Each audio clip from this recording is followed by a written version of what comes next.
our schedule can be found on the back of your program insert. Our next production is AAFC Great Start, September 16th through the 19th. Now please, sit back, relax, and enjoy Harvey.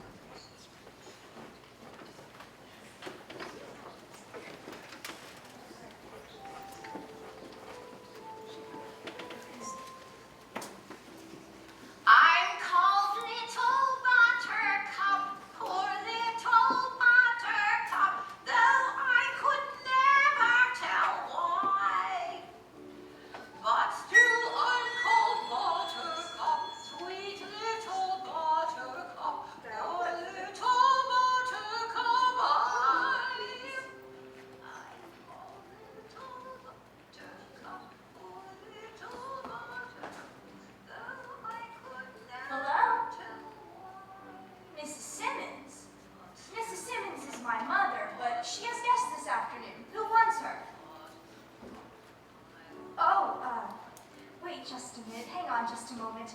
Psst! Mother! Psst! Mother!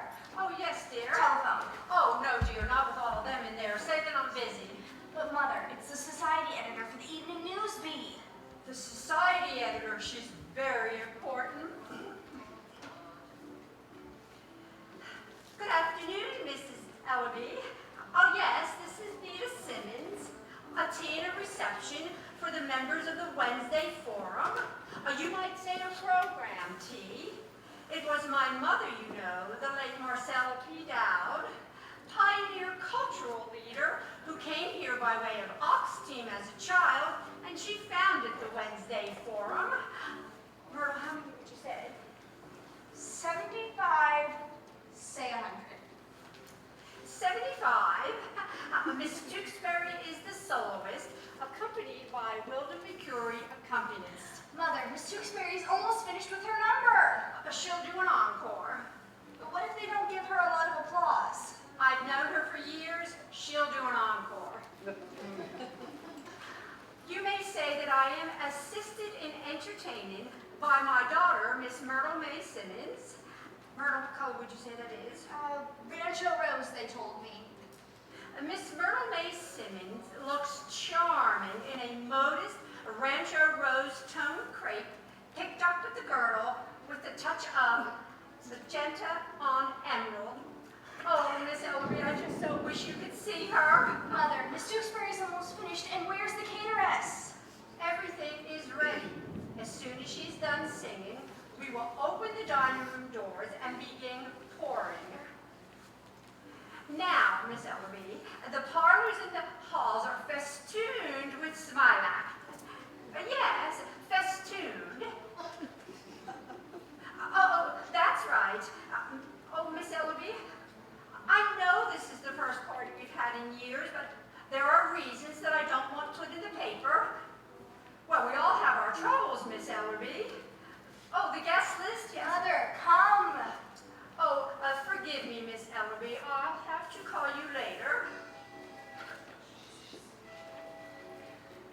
Mother, Miss Chauvenet just came in. Mrs. Eugene Chauvenet Sr.? Oh, her father was a scout with Buffalo Bill. So that's where she got that hat. Oh, Myrtle, you must be nice to Mrs. Chauvenet. She has a grandson about your age. What's it gonna matter with Uncle Elwood? Now, Myrtle, I thought we agreed not to talk about that this afternoon. Besides, the whole point of this party is to get you started. We work our way through the older women down to the younger ones. But we can't have anyone here in the evenings, and that's when men come to see you in the evenings. The only reason we can even have this party this afternoon is because Uncle Elwood is playing pinochle at the 4th Avenue Firehouse. Thank God for the firehouse! Oh, I know, but they will just have to invite you out, and it won't hurt them a bit. Oh, Myrtle, you have so much to offer. I don't care what anyone else says. There is sweetness in every young girl, and a man, well, he takes that sweetness and look what he does with it. But anyway, you have just got to find somebody. That's all there is to it. But if I do, they say, that's Myrtle May Simmons. Her uncle's Elwood P. Dowd, the biggest screwball in town. Elwood P. Dowd and his pal. You promised.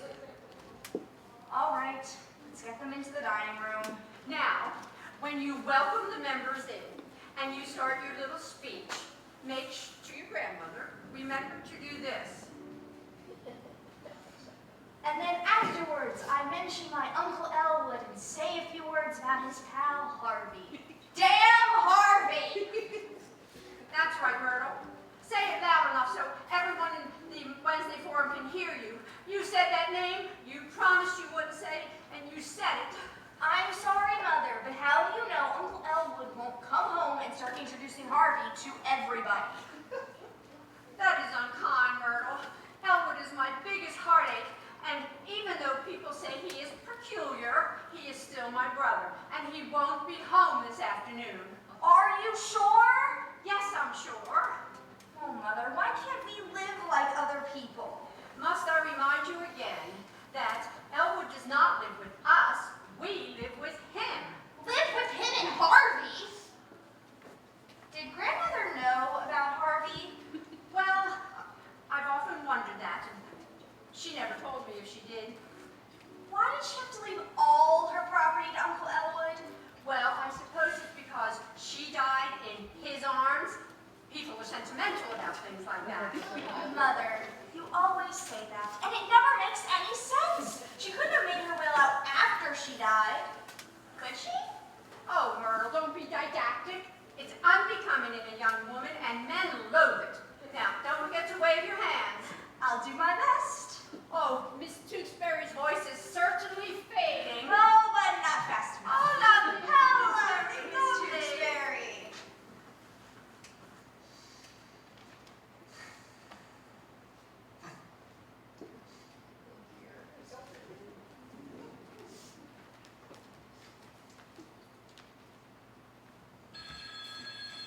Excuse me, I have to answer the phone. Make yourself comfortable, Harvey. Hello? Oh, you have the wrong number. But how are you anyway? This is Elwood P. Dowd speaking. That will do. Why, thank you. And what is your name, my dear? Miss Elsie Greenawalt. Harvey is a Miss Elsie Greenawalt. And how are you today, Miss Greenawalt? Yes, that's fine. I'd be happy to join your club. I belong to several clubs already. The University Club, the Country Club, and the Pinochle Club at the 4th Avenue Firehouse. I spend a good deal of my time there, or over at Charlie's Place or at Eddie's Bar. And what is your club, my dear? Harvey, I get the Ladies' Home Journal, Good Housekeeping, and the Open Road for Boys for 2 years for $6.25. That sounds fine to me. I will join. How does it sound to you, Harvey? Harvey says it sounds fine to him also, Miss Greenawalt. He will also join. That's right. 2 subscriptions. Mail everything to this address. I do hope that I get the opportunity to meet you at some point. Harvey, she says she would like to meet me. When? When would you like to meet me, Miss Greenawalt? Well, why not right now? My sister seems to be having a few friends in, and we would consider it an honor if you would come and join us. No, my sister would be delighted. 343 Temple Drive. I hope to see you in a very few minutes. Goodbye, my dear. She's coming right over. Harvey, don't you think we better freshen up? Yes, so do I. That's right.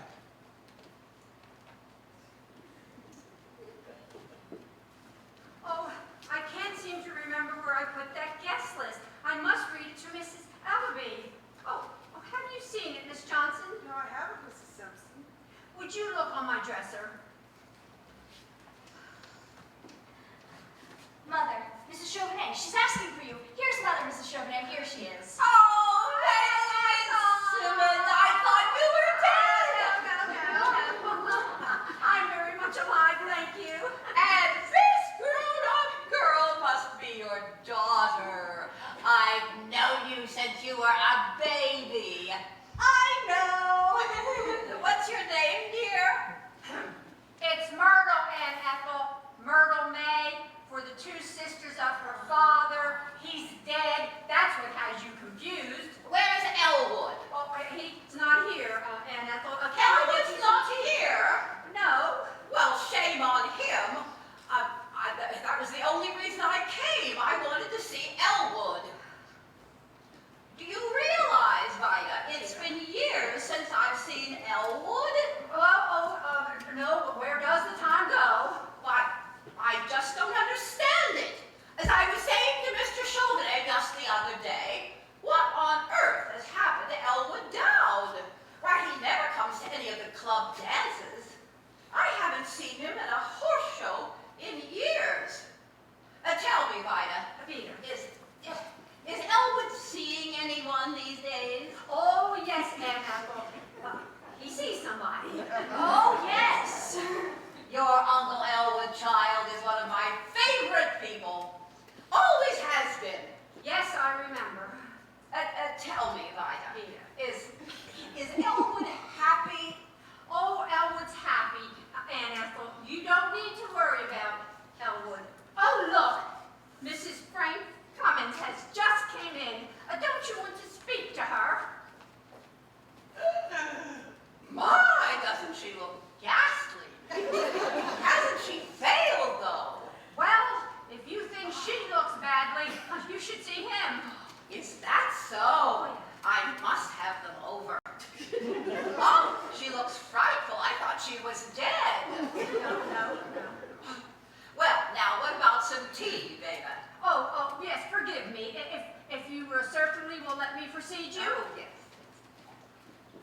Elwood Dowd, bless your heart. Aunt Ethel, what a pleasure to come into a room and find a beautiful woman waiting for me. Oh, Elwood, you haven't changed. Oh, you must have missed the party. Come in, Ethel. There's punch if you don't like tea. But I do like tea. Now, will you two stop pulling at me? Elwood, what night next week can you come to dinner? Any night at all, Aunt Ethel. I would be delighted. Oh, Elwood. Some mail came for you today. I put it up in your room. Did you, Vida? Oh, that was nice of you. Aunt Ethel, I would like you to meet Harvey. As you can see, he's a puka. You've heard me speak of Mrs. Chauvenet? We've always called her Aunt Ethel. She's one of my oldest and dearest friends. That's right. Yes. This is her. This is the one. He said he would have known you anywhere. You two both look lovely.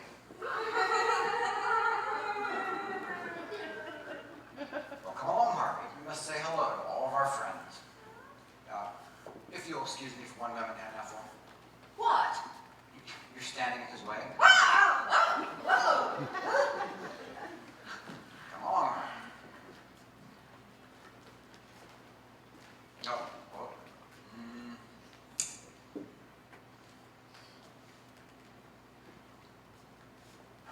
All right, go right on in, Harvey. I'll join you in a minute. Aunt Ethel, I can tell that you were disturbed about Harvey. Please don't be. He stares like that at everybody. It's his way. He liked you. I can tell. He liked you a lot.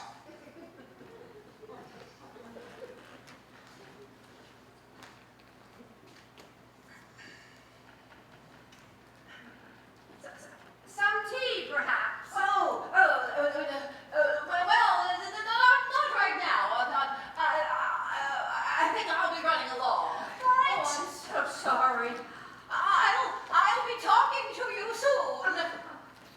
Soon. Oh, God! Oh, my God! Oh, Myrtle, where are you going? Up to my room. Uncle Elwood's introducing Harvey to everybody. I can't face those people now. I wish I were dead.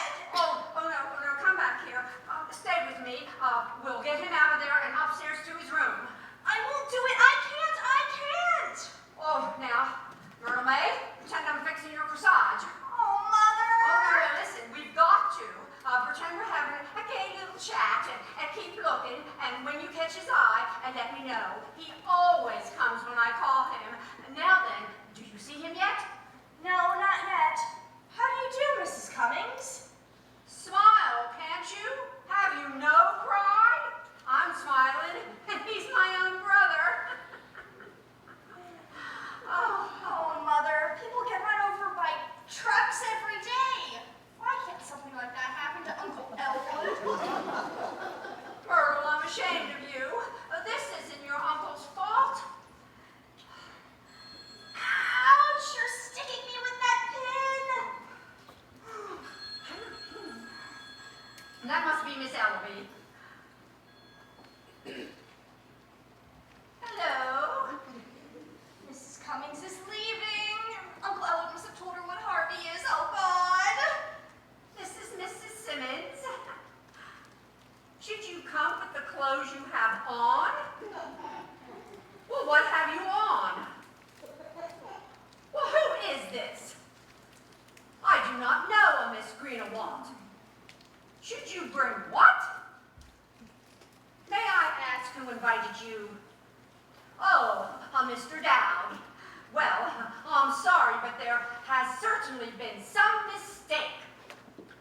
Well, I never. Never what? That was one of Uncle Elwood's friends. She wanted to know, should she bring a quart of gin to the Wednesday forum?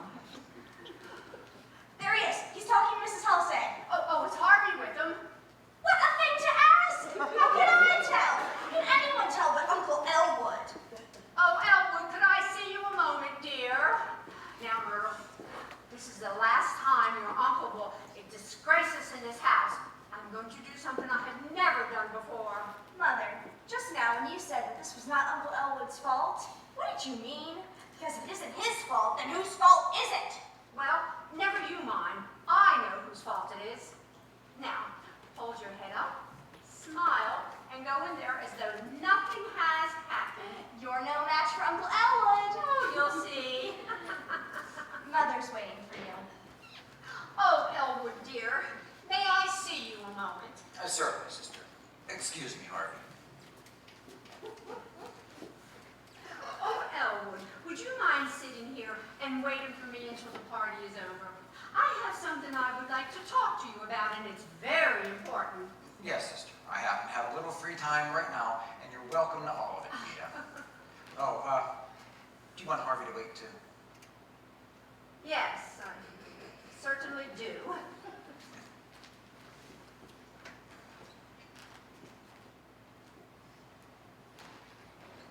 Oh, Jane Austen. Deluxe edition. Make yourself comfortable, Harvey. Vita wants to speak to us. She says it's important. I think she wants to congratulate us on the impression we made at her party today. So, Jane Austen, Deluxe edition, limited. Grosset and Dunlap. The usual acknowledgments. Chapter 1.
We were born and raised there. It's very old, but we love it. It's our home.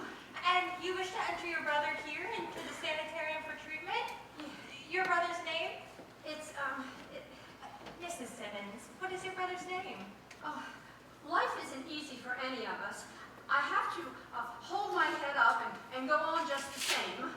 That's what I tell Myrtle, and that's what Myrtle May tells me. She's just heartbroken over her Uncle Elwood P. Dowd. That's it. Elwood P. Dowd. His age? He's 47 on the 24th of April last. He's a Taurus. Taurus the bull. I'm a Leo.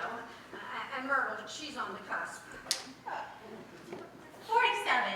Is he married? Oh no, Elwood never married. He always stayed with Mother. He was a great homeboy. He loved his home. And he's with you now? Oh no, he's in the taxi cab down in the driveway. I gave the man $1 to watch him. I couldn't tell why, because you just can't tell those things to perfect strangers. Mr. Wilson, would you step down to the taxi cab in the driveway and ask a Mr. Dowd if he would be good enough to step up to room number 24, South Wing G? Ask him? This is his sister, Mrs. Simmons. Oh, well, I'd certainly be glad to escort him. Thank you. The rates here, Mrs. Simmons. You'll find them printed on this card. Oh, that will all be taken care of by my late mother's estate, Marcella P. Dowd. Judge Gaffney is our attorney. I'll see if Dr. Sanderson can see you now. Dr. Sanderson? I want to see Dr. Chumley himself. Oh, Mrs. Simmons, Dr. Sanderson's the one who sees everybody. Dr. Chumley sees no one. Well, he's still head of this institution, isn't he? He's still a psychiatrist, isn't he? Well, still a psychiatrist. Well, Dr. Chumley is much more than that. He is a psychiatrist with a national reputation. Whenever people have mental breakdowns, they at once think of Dr. Chumley. Well, that is his office over there, isn't it? I want you to march right in there and tell him I want to see him. If he knows that I am in here, he will come out here. Oh, I wouldn't dare disturb him, Mrs. Simmons. I would be discharged if I did. Well, I don't want to be pushed off onto anyone's second fiddle. Oh, Dr. Sanderson is nobody's second fiddle. He's young, of course, and he hasn't been out of medical school very long. But Dr. Chumley tried out 12, and he kept Dr. Sanderson. Oh, he's really wonderful. To the patients. Very well, then. Tell him I'm here. Right away. Oh, dear, oh, dear, oh, dear, dear, dear, dear. Vita, isn't this wonderful? Oh, yeah. It's a wonderful life, buddy. Oh, dear, oh, dear, oh, dear. Mrs. Simmons? Oh, you startled me. I didn't hear you come in. You must be Dr. Sanderson? Yes. Will you be seated, please? Well, thank you, but I do hope that you do not think that I'm jumping like that all the time. Of course not. Miss Kelly tells me you're concerned about your brother.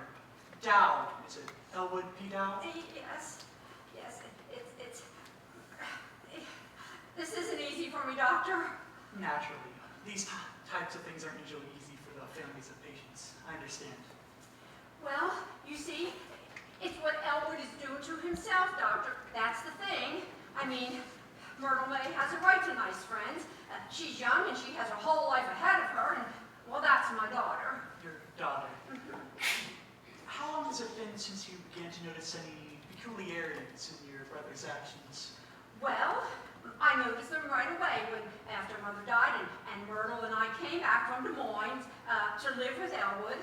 I could see that he... That he what? Take your time, Mrs. Simmons. Don't strain, let it come. I can wait for it. Doctor, everything I say here to you is confidential, isn't it? That's understood. Because it's a slap in our face to everything we stood for in the community with the way Elwood's been acting now. I'm not a gossip, Mrs. Simmons. I'm a psychiatrist. Well, for one thing, he drinks. To excess. To excess? Oh, well, wouldn't you call it excess when a man never lets a day go by without stepping into one of those cheap taverns, sitting around with riffraff and people you never heard of, inviting them to your home and playing cards with them and giving them food and money. And here I am trying to get Myrtle started with a nice group of young people. Well, if you don't call that excess, I don't know what excess is. I didn't doubt your statement, Mrs. Simmons. I merely asked if your brother drinks. Well, yes, definitely he drinks. And I want him committed here permanently because I can't stand another day of that Harvey. Myrtle and I have to set an extra place at the table for Harvey. We have to move over on the sofa and make room for Harvey. We have to answer the phone when Elwood calls and asks to speak to Harvey. And then today at the party with Mrs. Chauvenet there, well, Doctor, I didn't know anything about Harvey until I came here. Don't you think it would have been a little bit kinder of Mother if she would have told me about Harvey? Now, be honest, don't you? I couldn't possibly answer that because Oh, I can. Yes, certainly it would have. This Harvey you speak of, who is he? Well, he's a rabbit. Perhaps. But who exactly is he? Some companion of your brother's you picked up in one of these taverns of whom you disapprove? Doctor, I keep telling you, Harvey is a rabbit, a big white rabbit. He stands about 6 feet, or maybe 6'4". Heaven knows I ought to know. He's been around the house long enough. Mrs. Simmons, let me understand this. Doctor, must I keep repeating myself? My brother thinks his closest friend is a rabbit, a big white rabbit. This rabbit's name is Harvey. Harvey lives at our house. Don't you understand? They do everything together. Elwood buys railroad tickets and theater tickets for the both of them. I said to Myrtle, May, if your uncle was so lonesome that he had to bring something home, couldn't he have brought something home that was human? I mean, he has me, doesn't he? He has Myrtle May, and...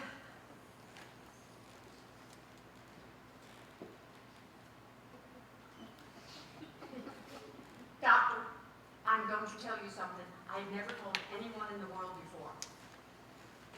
Every once in a while, I see that big white rabbit myself. Now, isn't that terrible? I've never even told Myrtle May. Mrs. Simmons. And once more, he is every bit as big as Elwood says he is. Oh, don't tell that to anyone, Doctor. I'm ashamed. Mrs. Simmons, I can see that you're under a great mental strain recently. Oh, yes, I certainly am. The grief of your mother's death. Oh, no, nobody knows how much. Been losing sleep? Oh, who can sleep with that going on? Short-tempered over trifles. Oh, you try living with those two and see how your temper holds up. Loss of appetite? Oh, nobody can eat at the table with Elwood and that big rabbit. And I'm finished with it. Sell the house, become conservator of Elwood's estate, and then Myrtle and I will be able to entertain our guests in peace. Oh, I can't take it, Doctor. I just can't take it. Of course, Mrs. Simmons, of course. You're tired. Oh, yes, I am. You've been very worried recently. Oh, yes. I can't stand it. And now I'm going to help you. Oh, thank you, Doctor. Just sit there quietly, Mrs. Simmons. Oh, yes. I'll be right back. Well, I'll just go down to the taxi and I'll get Elwood's things.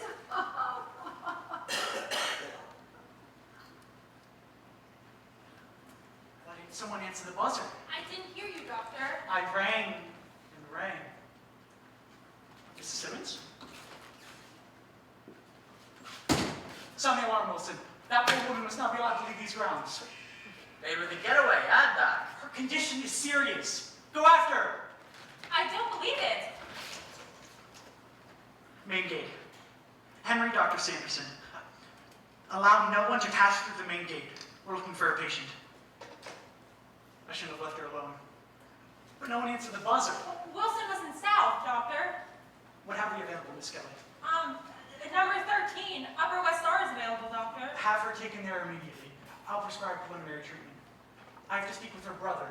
Dowd's the name. Elwood P. Dowd. Get him on the phone for me, will you, Kelly? But, Doctor, I didn't know it was the woman who needed the treatment. She said it was for her brother. Of course she did. Oldest dodge in the world. Only used by a cunning type of psychopath. She apparently knew that her brother was going to commit her, so she came out here to discredit him. Get him on the phone, will you, Kelly? But, Doctor, I thought the woman was all right, so I had Wilson take the brother up to number 24, South Wing G. Sim take the brother in? No gags, Kelly, please, you aren't serious. Oh, I did, Doctor, I did. Oh, Doctor, I'm terribly sorry. Oh, well then, if you're sorry, that fixes everything. Oh no. I'll do it, Doctor, I'll do it. Mrs. Dunphy, will you please unlock the door to number 24 and give Mr. Dowd his clothes? And Ask him to step down to the office immediately. ask him to step down to the office immediately. There's been a terrible mistake. Dr. Sanderson wants to explain. Explain, apologize. Thank heavens they hadn't put her in the hydro tub yet. She'll let him out. Beautiful. Dumb, too. It's almost too good to be true. I feel terrible, Doctor. I didn't know. Well, Judge Gaffney called and said that Mrs. Simmons and her brother would be in here. And when she came... Well, you don't have to be sarcastic. Don't I? Stop worrying. We'll squirm our way out of this somehow. Where are you going? I've got to tell the chief about this, Kelly. He's going to want to handle it himself. No, he'll be furious. He'll die. I know he will. Then he'll terminate me. Your responsibility is all mine, Kelly. Oh, no, Doctor. Tell him it was my fault. I never mention your name. Except in my sleep. But this man, Dowd. Keep him here. I'll be right back. But what shall I say to him? What shall I do? He'll be furious. Look, Kelly, I'm sure he'll be fit to be tied. But he's a man, isn't he? Well, I guess so. His name is Mr. Go into your old routine. You know, the eyes, the swish, the works. I'm immune, but I've seen it work on some people, some of these patients out here. Keep him here, Kelly. If you have to do a striptease. Oh, full of all the... Oh, you're wonderful, Dr. Sanderson. You're just about the most wonderful person I've ever met in my life. Yeah? Well, how about giving me a lift just the same? What? That's Simmons' day. Oh, did you catch her? Slick as a whistle. She was coming along the path, humming a little tune, and I jumped out from behind a tree and I said, "Sister, there's a man who wants to see you." You should have heard her scream. She is wacky, all right. Take her to number 13, Upper West R. She's there now. I brought her into the diet kitchen, kicking and screaming like hell. I'll hold her down if you come undress her. Just a minute, Wilson. Dr. Sanderson asked me to wait here till the brother comes down. Yeah? Well, make it snappy.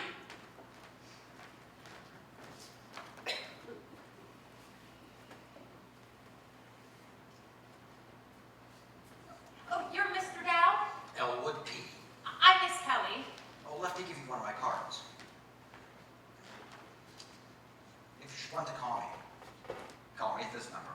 Don't call me at that one, because that's the old one. Oh, thank you. Won't you have a chair, please, Mr. Dowd? Thank you. I'll have two. Allow me. Dr. Sanderson's very anxious to speak with you. He'll be down in a minute. Please sit down. After you, my dear. Oh, no, I couldn't possibly thank you. I'm in and out all the time. But you mustn't mind me. Please have a seat. After you.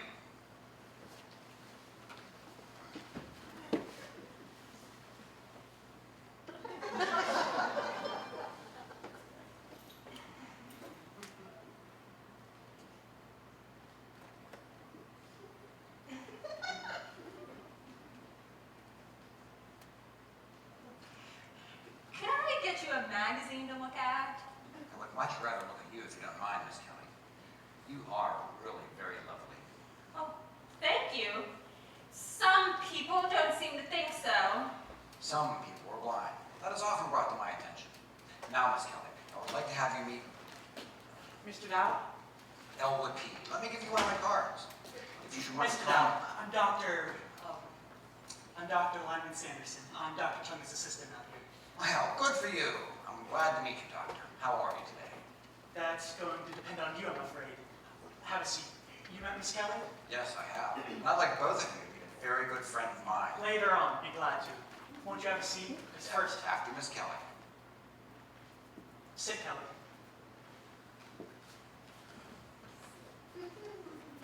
Is that chair quite comfortable, Mr. Dowd? Oh, yes, thank you. Would you care to try it? Is it too warm in here for you, Mr. Dowd?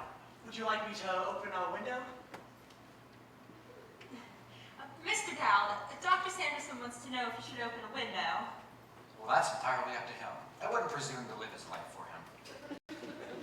Now then, Mr. Dowd, I can see that you're not the type of person to be floated by any high-flown phrases or beating around the bush. Is that so, Doctor? You have us at a disadvantage here. You know it. We know it. Let's lay all the cards on the table. Well, that appeals to me, Doctor. Bottom line, people are people, no matter where you go. That is very often the case. And being human are therefore liable to mistakes. I'm afraid Miss Kelly and I have made a mistake here this afternoon, Mr. Dowd, and we'd like to explain it to you. It wasn't Dr. Sanderson's fault, Mr. Dowd. It was mine. Human failing, as I said. I find it very interesting, nevertheless. You and Miss Kelly here. This afternoon, you say? We do hope you'll understand, Mr. Dowd. Oh, yes, yes. These things are often the basis of a long and warm friendship. And the responsibility is, of course, not hers, but mine. Well, your attitude may be old-fashioned, Doctor, but I don't like it. Now, if I had seen your sister first, that'd be an entirely different story. Very surprised me, Doctor. I mean, I think the world and all of Vida, but I hadn't supposed she'd seen her day. You must have attached any blame to her. She's a very sick woman. Came in here, you were insisting you were in need of treatment. That's perfectly ridiculous. Vida shouldn't worry about me. I get along fine. Exactly. But she'd already spoken to Miss Kelly, and we got a call from the family lawyer, Judge Gaffney. Oh, yes, I know him. I know his wife, too. Nice people. She was extremely nervous and right away to a heated tirade on your drinking. That was Vida. She was hysterical. I tell Vida not to worry about that. That I will take care of that. Exactly. I suppose you have a drink now and then like the rest of us? Yes, I do. As a matter of fact, I would like one right now. As a matter of fact, so would I. But your sister's reaction to the whole drinking matter was entirely too intense. Does your sister drink, Mr. Dowd? Oh, no, Doctor. No, I don't believe Vida's ever taken a drink. I'm going to surprise you. But I think she has and does constantly. Well, I am certainly surprised. But it's not her alcoholism that's going to be the basis for my diagnosis of her case. It's much more serious than that. When she began talking so emotionally about this big white rabbit, Harvey, she called him Harvey. Harvey is his name. She claimed you were persecuting her with this Harvey. Oh, I haven't been persecuting Vida with Harvey. She shouldn't feel that way. And now, Doctor, before we go any further, Let me make my point first, Dowd. This condition of hers didn't spring up overnight. I believe it stems from trauma. From what? Trauma, spelled T-R-A-U-M-A. It means shock. There's many different types of trauma. There's the birth trauma, the shock of being born. That's the one we never get over. You have a nice sense of humor, Mr. Dowd. Doesn't he, Miss Kelly? Oh, yes, Doctor. May I say the same to both of you? To sum it all up, your sister's condition is serious. But I can help her. She must, however, stay out here, temporarily. Well, I've always wanted Vida to have everything she needs. Exactly. But I wouldn't want her to stay out here unless she liked it out here and wanted to stay out here. Of course. Did Wilson find what he went after? Yes, Doctor. And what was Mrs. Simmons' attitude, Miss Kelly? Not unusual, Doctor. Mr. Dowd, if this were an ordinary delusion, something projected on the memory picture, in other words, if this were something she had seen once, that would be one thing. But it stands to reason no one's ever seen a white rabbit 6 feet high. Not very often, Doctor. I like you, Dowd. I like you too, Doctor. And Miss Kelly here. I like her too. So she must remain out here temporarily. Under these conditions, I would commit my own grandmother. Oh, does your grandmother drink too? Just an expression. Now, if you'll sign these temporary commitment papers as next of kin, just a formality.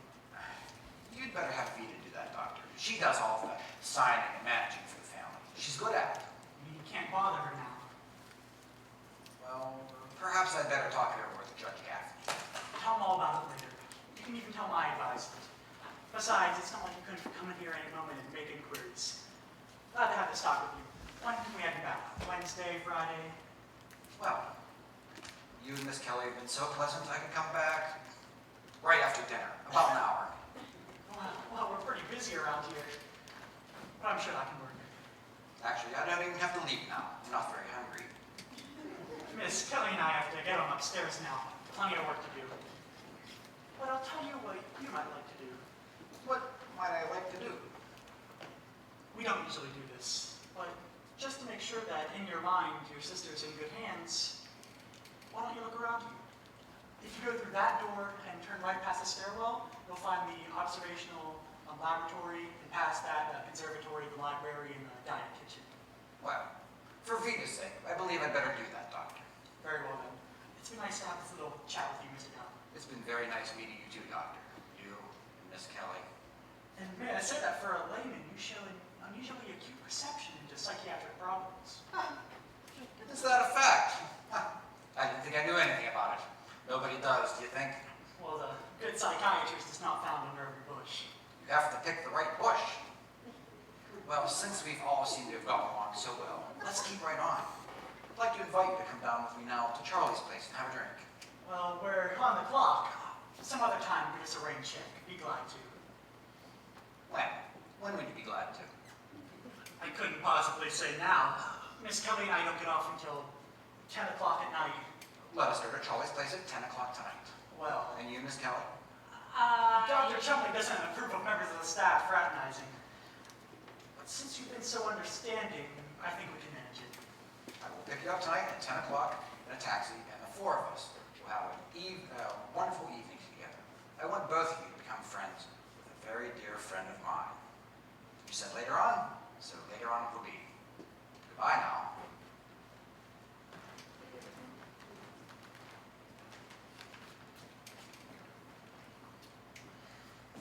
Whew, now I can breathe again. That was a close shave, all right. But he seemed pretty reasonable enough. That man is proud. What he has to be proud of, I don't know. But I played into that pride. You can get to anyone who wants you that way. I'm going to go check on Mrs. Simmons. Dr. Sanderson, you say you can get to anyone that way if you want to. How can you do that? Take study, Kelly. Years of specialized training. There's only one thing I don't like about this whole Dow business, though. What's that? Having to make that date with him. Sure, that man left here as a good friend and booster of the sanitarium, so I guess I'll go. But you don't have to. Oh. No point in. I'll go, have a drink with him, pat him on the back, and send him on his way. Besides, I have a date. Oh, well, by all means, I didn't intend to go anyway. The idea bored me stiff. I wouldn't go if I never went anywhere again. I wouldn't go if my life depended on it. What has gotten into you, Kelly? What are you getting so emotional about? Well, he may have been a peculiar man with funny clothes, but he knows how to act. His manners were perfect. I saw you give him that doll-plus stare. I didn't miss that. Well, he wouldn't sit down till I sat down. He said I was lovely, and he called me dear.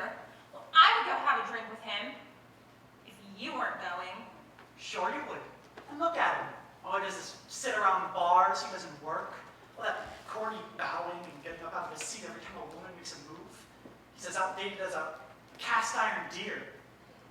You would go out and let him flatter you. You're a wonderful girl, Kelly. Let me tell you something. You... Dr. Sanderson, Miss Kelly, Yes, Yes, doctor. tell the gardener to trim more carefully around my prized dahlias along the fence by the main road. They'll be ready for cutting next week.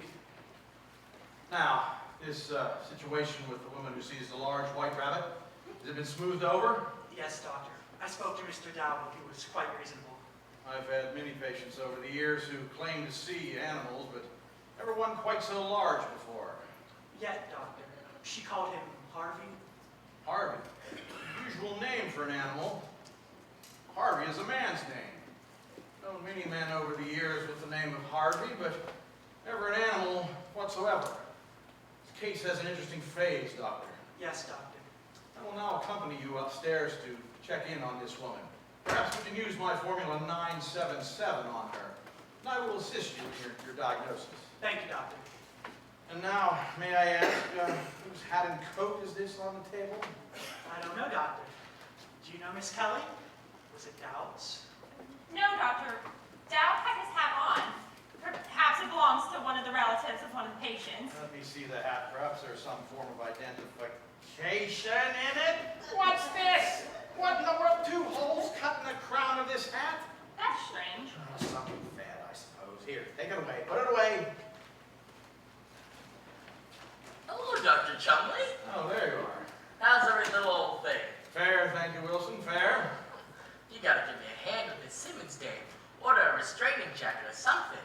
She is terrible. Forgot me, didn't ya? That's all right. I got her corset off all by myself. We're on our way upstairs to see her right now. She's in the hydro tub now. Oh, God. That was the water running on her. Oh, Willie, remember your promise. Hello, Dr. Sanderson. Oh, Willie, you haven't forgotten? Dr. McClure's cocktail party this evening. We promised them faithfully. Yes. I'm on my way upstairs to see a patient right now. I'll be right down. We'll give a quick little diagnosis, Willie. We don't want to be late. Dying to see the inside of that house.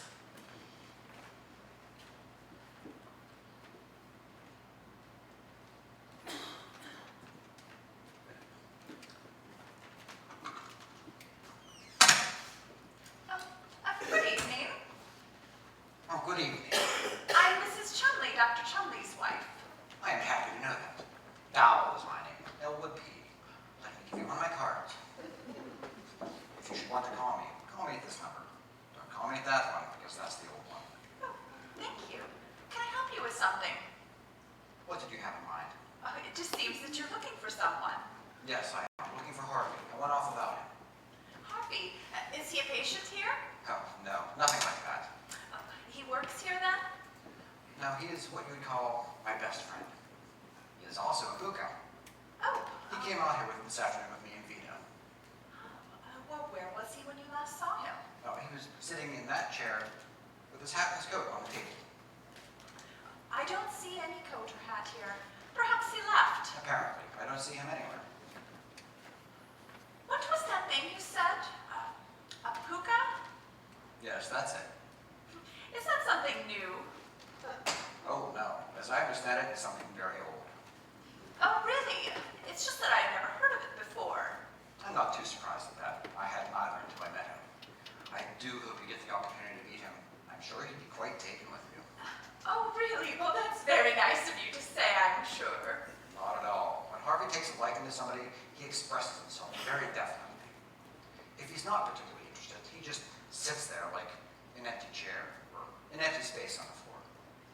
Harvey takes his time making his mind up about people. Choosy, you see. Ah, that's not such a bad way to be in this day and age. Harvey likes my sister Vito. That is because Harvey likes me, and Vito and I come from the same family. Now, you'd think that that feeling would be mutual, wouldn't you? But Vito doesn't seem to care for Harvey. Isn't that rather too bad, Mrs. Chumley? Oh, I don't know, Mr. Dowd. I gave up a long time ago expecting my family to like my friends. It's useless. But we must keep on trying. Ah, there's no harm in trying, I suppose. Because if Harvey has said to me once, he has said to me a million times, Mr. Dowell, I would do anything for you. Mrs. Chumley, Yes. did you know that Mrs. McElhaney's Aunt Rose is going to drop in on her unexpectedly tonight from Cleveland? No, I didn't really. Neither is she.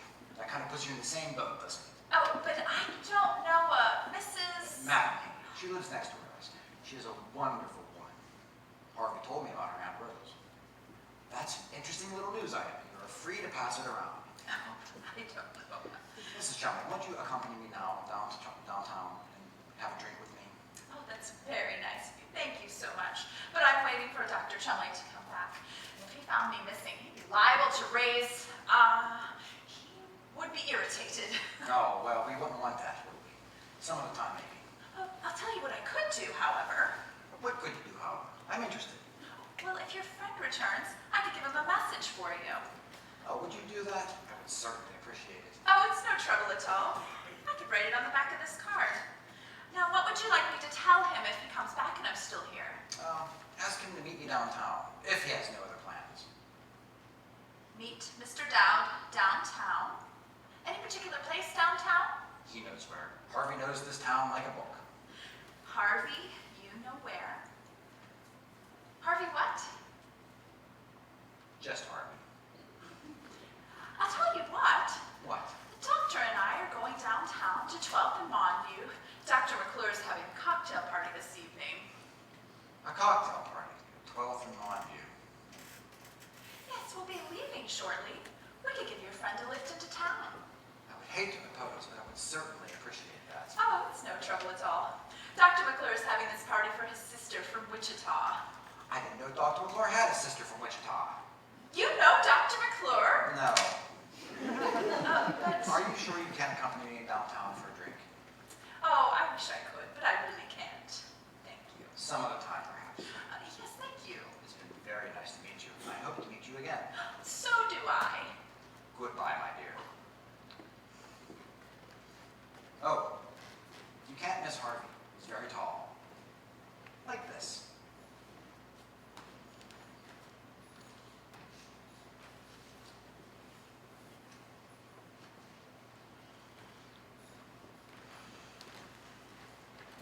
That Simmons woman is uncooperative, Doctor. Says it's not her that sees the rabbit. Insists it's her brother. Well, give her 2 of these at 9, another at 10 if she still remains uncooperative. Hydro-tub at 7, and then again tomorrow morning at 7. And we'll see how cooperative she is. Yes, doctor. Well, you know how to reach me. Come on, pet. Oh, yes, Willie. Oh, Willie! There was a man here. Have his card. Dowd. Elwood P. Dowd. That's Mrs. Simmons' brother. I gave him a full visitor's pass. No, she mustn't see anyone. No one at all. Tell him that. Yes, doctor. He didn't ask to see her. He was looking for someone, some friend of his. Oh, who could that be, Dr. Sims? I don't know, doctor. He said it was someone who came down here with him this afternoon. Was there anyone with Dowd when you saw him earlier, Kelly? No, not when I saw him, doctor. But he said there was. He said he sat in that chair with his coat and hat. He seemed very disappointed. Dr. Sanderson? But I told him that we could give his friend a lift into town. He could sit in the back seat. That was okay, right, Willie? Of course, of course. Oh, that's right. I put his name on the back of this card. His friend's name was Harvey. Harvey? He didn't give any last name. He said something else about him, Puka, but I didn't know what that was. Harvey! He said he was very tall. Oh, well, why are you looking at me like that? He was a very nice, polite man. He simply asked that we give his friend a lift into town. If we can't do a favor for someone, then why are we living? Mrs. Chumley, where did he go? How long was he here? Give me that hat. We'll get to the bottom of this. He was here just a second ago. Main gate, Henry. Yeah. Dr. Sanderson, did a man in a brown suit just go through the main gate? He did? He's gone?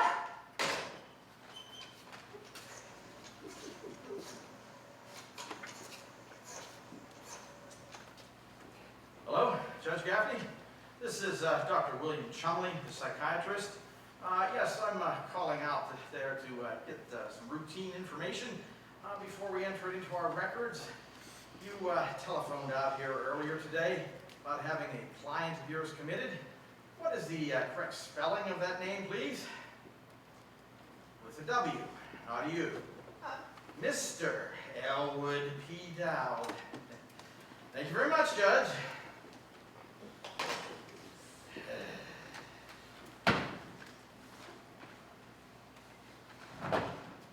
Hello, Dr. Sanderson. That is your name, isn't it? Yes, doctor. You do know that much, do you? You went to medical school. You specialized in the study of psychiatry. You graduated. You went forth. Well, perhaps they neglected to tell you that rabbits have 2 large pointed ears, and that a hat for a rabbit will need to have 2 holes cut in the ground to make room for said ears. Dowd seemed reasonable enough this afternoon, doctor. Doctor, the function of a psychiatrist is to be able to tell the difference between those who are reasonable and those who merely talk and act reasonably. Do you know what you have done to me? You have allowed a psychopathic case to wander off the grounds and roam around with a large white rabbit. You have subjected me, a noted psychiatrist, to the humiliation of having to call, of all things, a lawyer to determine who came out here to be committed and who came out here to commit. Dr. Chumley. Just a moment. Wilson, I will have to do something that I haven't had to do in over 15 years. I will have to go out after this patient, Mr. Elwood P. Dowd, and bring him back here. And when we return to this institution, your connection to it will be terminated as of that moment. Wilson, get the car. Pet, call the McClures, tell them we can't make it. This get that woman out of the tub. Yes, doctor. Oh, I'll have to call Cook and let her know we'll be home for dinner. She'll be furious. Wilson, Yes, ma'am? what is a puka? A what? A puka. You can search me, Mrs. Chumley. Oh, well, maybe it's in this encyclopedia. They have everything in here. I wonder if it is a lodge or what it is. Oh, I don't dare do this now. If he came back and found me still here, he'd raise. Oh dear.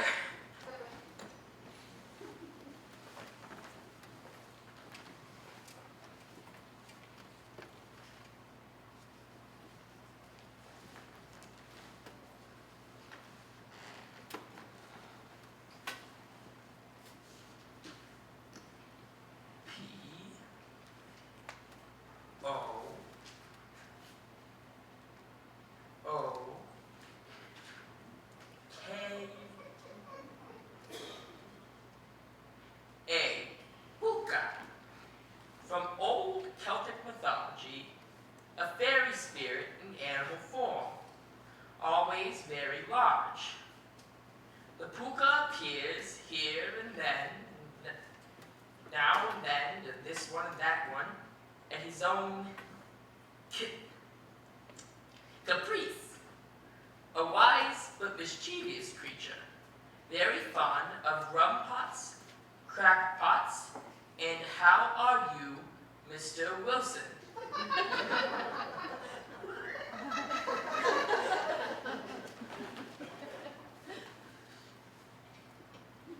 How are you, Mr. Wilson? Who in the encyclopedia wants to know? Oh, to hell with it!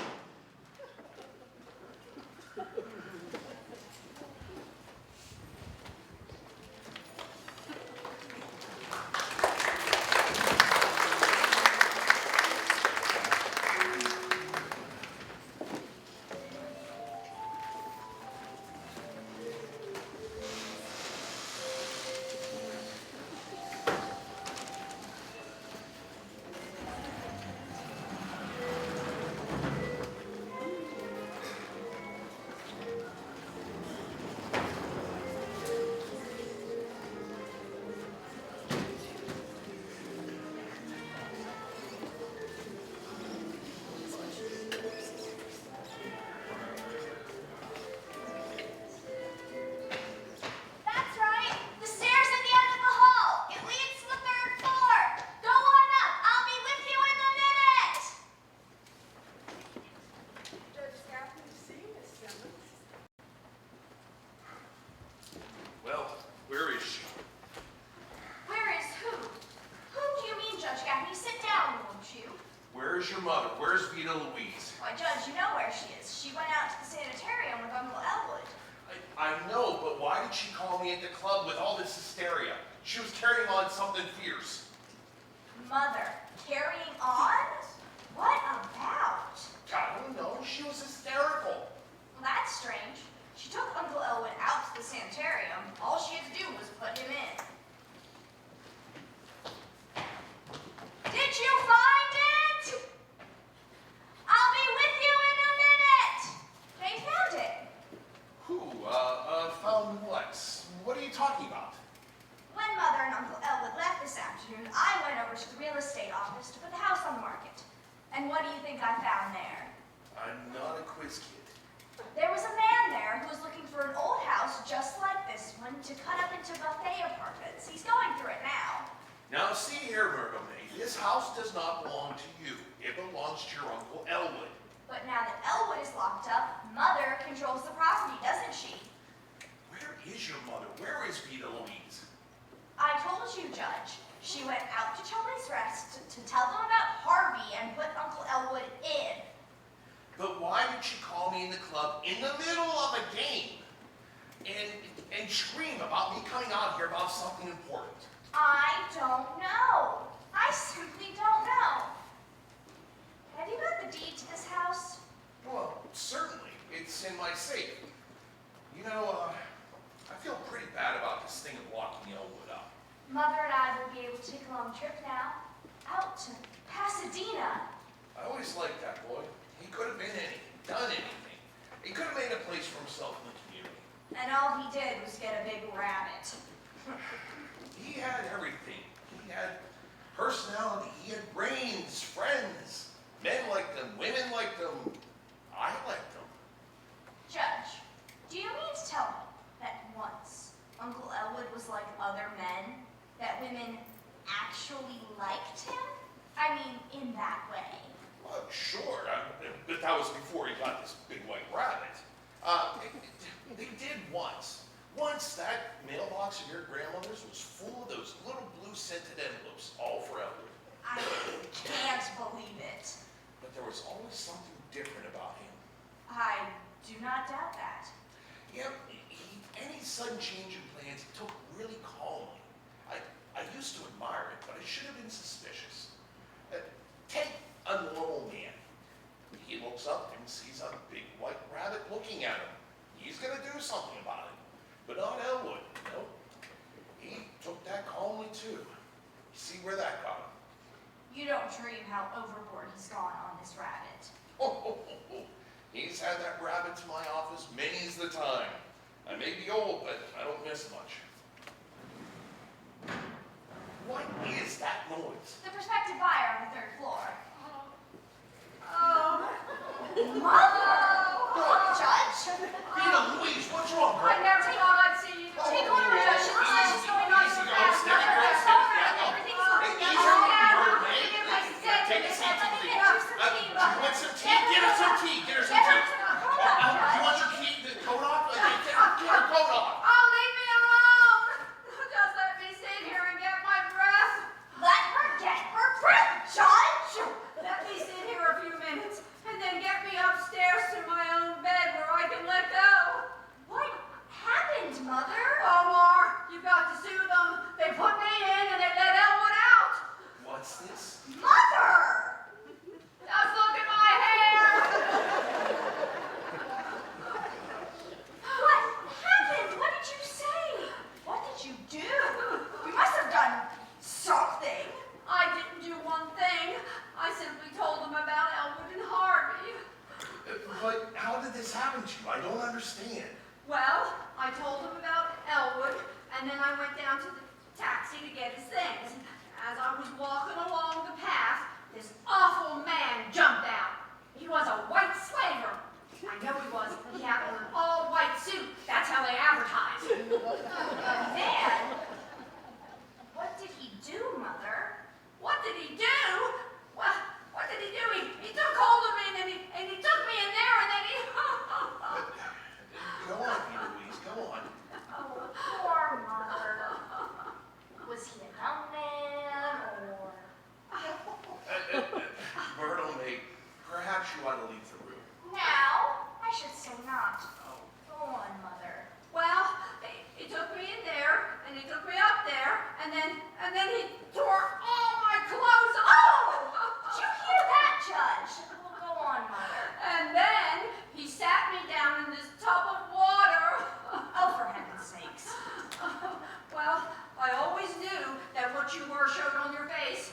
Don't you believe it, Judge? Don't you believe it, Myrtle? That man, he took hold of me like I was a woman of the streets. When I fought him, I always said that if a man jumped at me, I'd fight. Haven't I always said that, Myrtle? She's always said that, Judge. That's what Mother always told me to do. And then he hustled me into the sanitarium, and he sat me down in that tub of water. And then he... Go on, Rita, go on. And then he treated me like I was a crazy woman. He did that for spite. Now, I don't understand. I should sue these people. Oh, and then these doctors came in, and they started asking me all kinds of questions about sex urges, all that filthy stuff. But that's what they did, and I just don't know what happened after that. The sex urges. If Dr. Chumley thinks he can run a place like this on the outskirts of town, why, he'll be publicly chastised. I'll run him out of this state. Yes, you've got to do something about it, Omar. You've got to sue them. Oh, anyway, Judge, is that all that doctors do at places like that? Talk about sex? I don't know.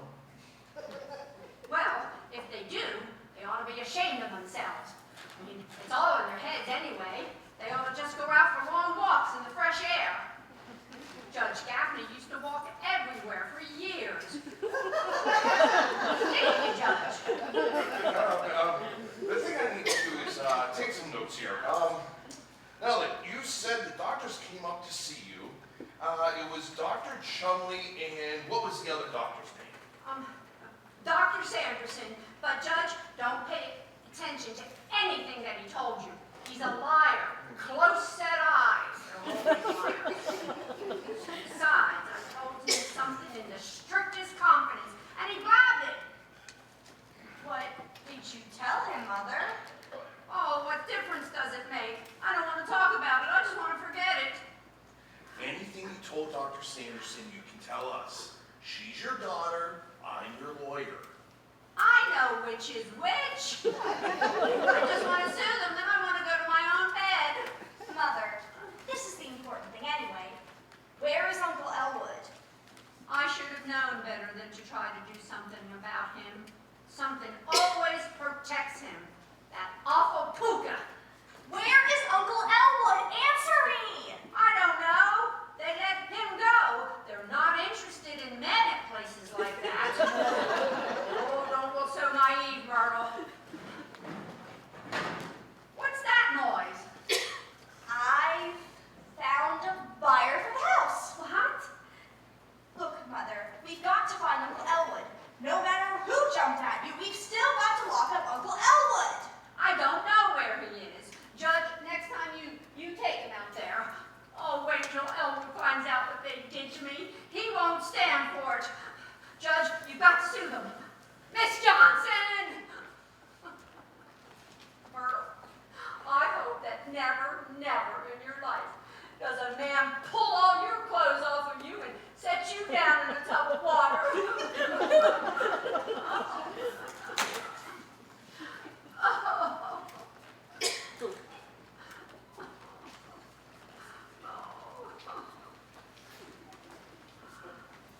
Now see, Mother muffed everything. No matter what happened out there, Uncle Elwood's still wandering around with Harvey. The thing I need to do is take some more notes. This is Uncle Elwood's fault. He found out what she was up to, he had her put in, then he ran. Don't talk like that about your Uncle Elwood. Ever since he was a little boy, he thought the world of your mother. He would give anything for her. Well, I'm not giving up. We'll get detectives. We'll find him. And besides, you better save some of that sympathy for me and Mother. You have no idea what we have to put up with. Wait till I show you something he brought home about 6 months ago and we hid it out in the garage. Just you wait. I'm gonna go talk to Vita. There's more to this than she says. I sense it. Just wait here till I show you, Judge. Very well, I'll wait.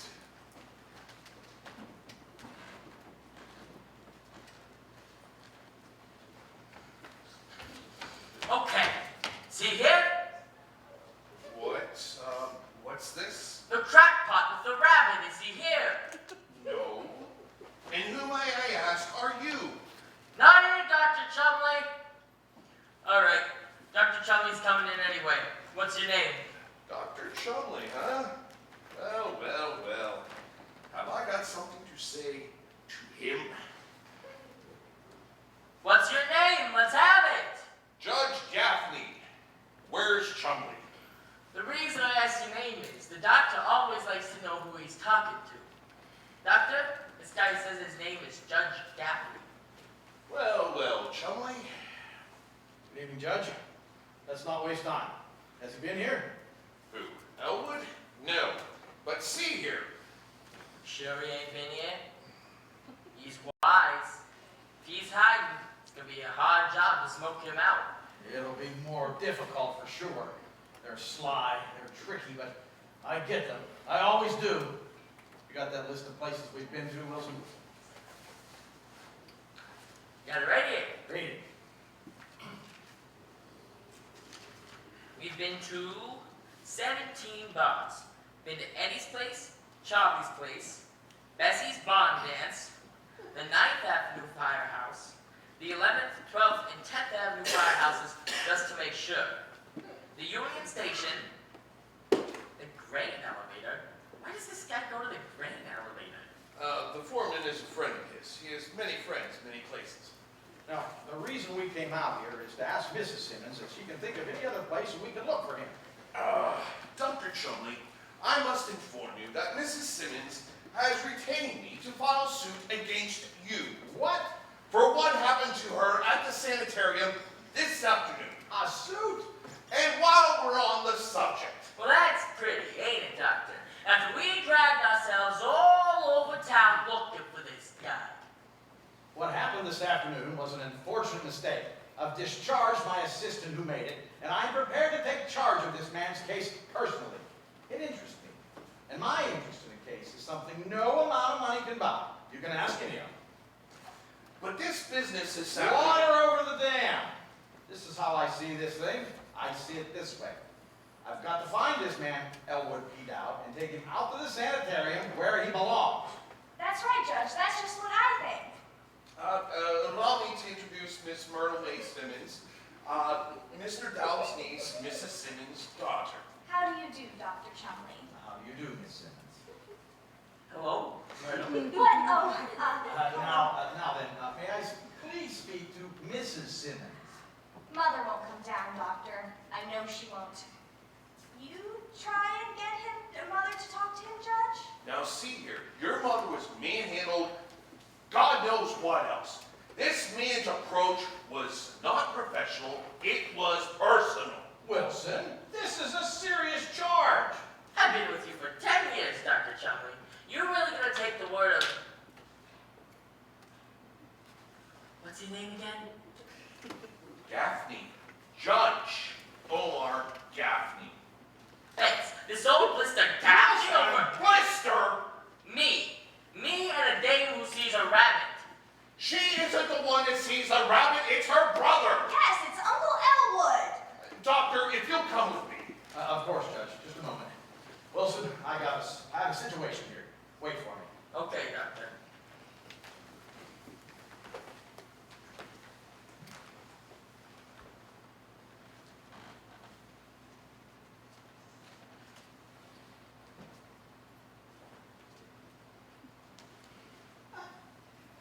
So, your name's Myrtle May. What? Oh, yes. We grabbed your uncle. You're liable to come out to the sanitarium on visiting days. Oh, well, I don't know about that. Well, if you do, I'll be there. You will! Oh! Yeah. If you don't see me right away, don't give up. Look around. I'll show up. You will! Sure. Oh. You heard Dr. Chumley tell me to wait, didn't you? Yes, While I'm waiting, I sure could use a sandwich and a cup of coffee. certainly. If you'll forgive me, I'll precede you into the kitchen. Yes, sir, Myrtle. You're all right.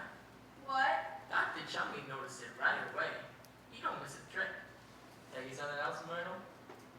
What? Not only do you have a nice build, but kid, you got something else too. What? You got the screwiest uncle who ever stepped was inside the house.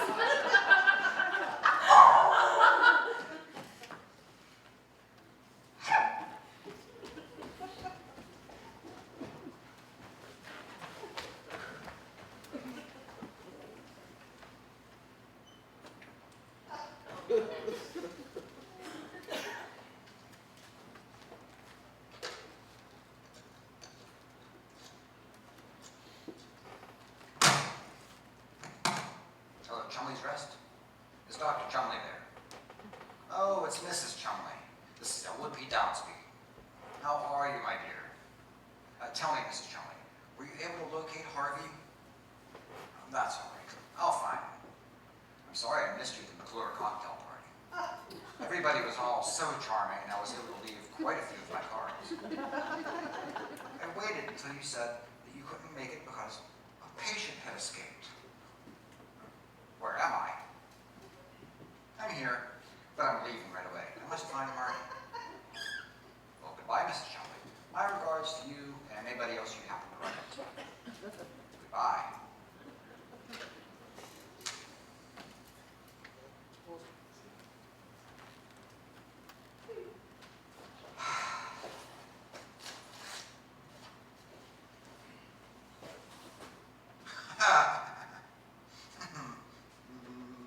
Well,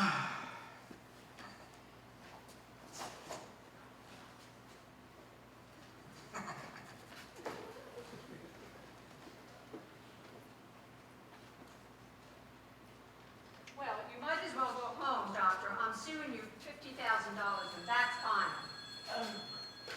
Mrs. Simmons, Hello? Yes? that painting on the mantle, who painted it? Oh, well, that portrait is the pride of this house, and I don't remember. Some man, he came for the sit-ins, and we paid him, and then he went away. Hello? What? No. This is Dexter 1567.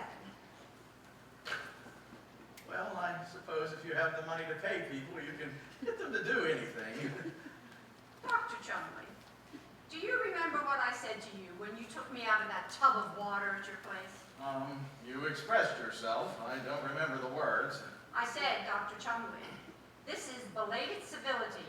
Isn't that what I said? You said something of the sort. Well, since you have brought it up, you are going to learn something quick.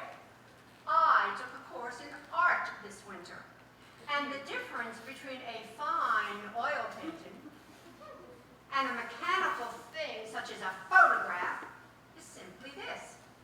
A photograph shows only the reality, whereas a fine oil painting shows not only the reality, but the dream behind it. Where would we be without our dreams? They are what separate us from the beast. I couldn't imagine living if it was just eating and sleeping and taking your clothes off and putting them back on and... Doctor! Oh! Take it easy now. Take it easy here. Have a seat. Have a seat. There we go. It's okay. It's okay. Yeah, everything's all right now. Now, what's the matter? Doctor, that is not my mother. I'm very glad to hear that. It's Elwood. Elwood's been here. He's here. You better be quiet. I'll take it.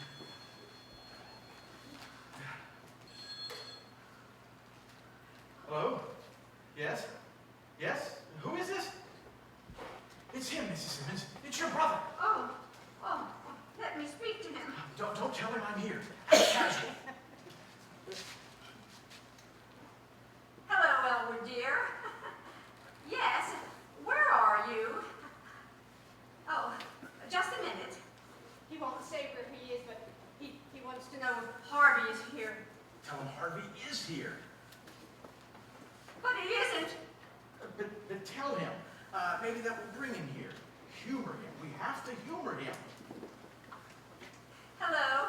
Yes, Elwood. Harvey is here. When are you coming home? Oh. Yeah. Oh. It won't work. He wants me to call Harvey to the phone. Tell him Harvey can't come to the phone right now. He's in the bathtub. The bathtub? Yes, and when he's finished, we'll send him over there. That way we'll find out where he is. Oh, Doctor. Oh, now you've got to do it, Mrs. Simmons. Hello, Elwood, dear. Yes. Harvey is here. He can't come to the phone right now because he's in the bathtub. I'll send him around when he's dry. Where are you? What? Where? Elwood? Did he hang up? He said Harvey just walked in the door. For me to look in the bathtub, it must be a stranger. But I know where he is. Charlie, 12th and Main. 12th and Main, 2 blocks down, 1 block over. Yes, oh, where are you going, Doctor? I'm going down there to get him and take him out to the sanitarium where he belongs. Oh, no, Doctor, don't do that. Send one of your attendants. I'm warning you. Well, if I'm to help him... Oh, there is no help for Elwood. He can't be helped. No, he needs to be locked up, put away, and left. You consider your brother a dangerous man? Oh, dangerous. Why? Well, I won't tell you, but why else would I ask for him to be committed?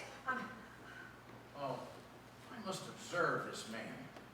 I must see the expression on his face as he talks to this rabbit. He does talk to the rabbit, doesn't he? Oh, they tell each other everything. What's that? Oh, I mean, yes, he talks to him, but Dr. Jungo, you'll regret it. Oh, you underestimate me, Mrs. Simmons. Oh, no, you underestimate my brother. Oh, not to worry. I can handle him. You can handle him, that's what you think. Myrtle, see who's in the bathtub.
Thanks for reminding us.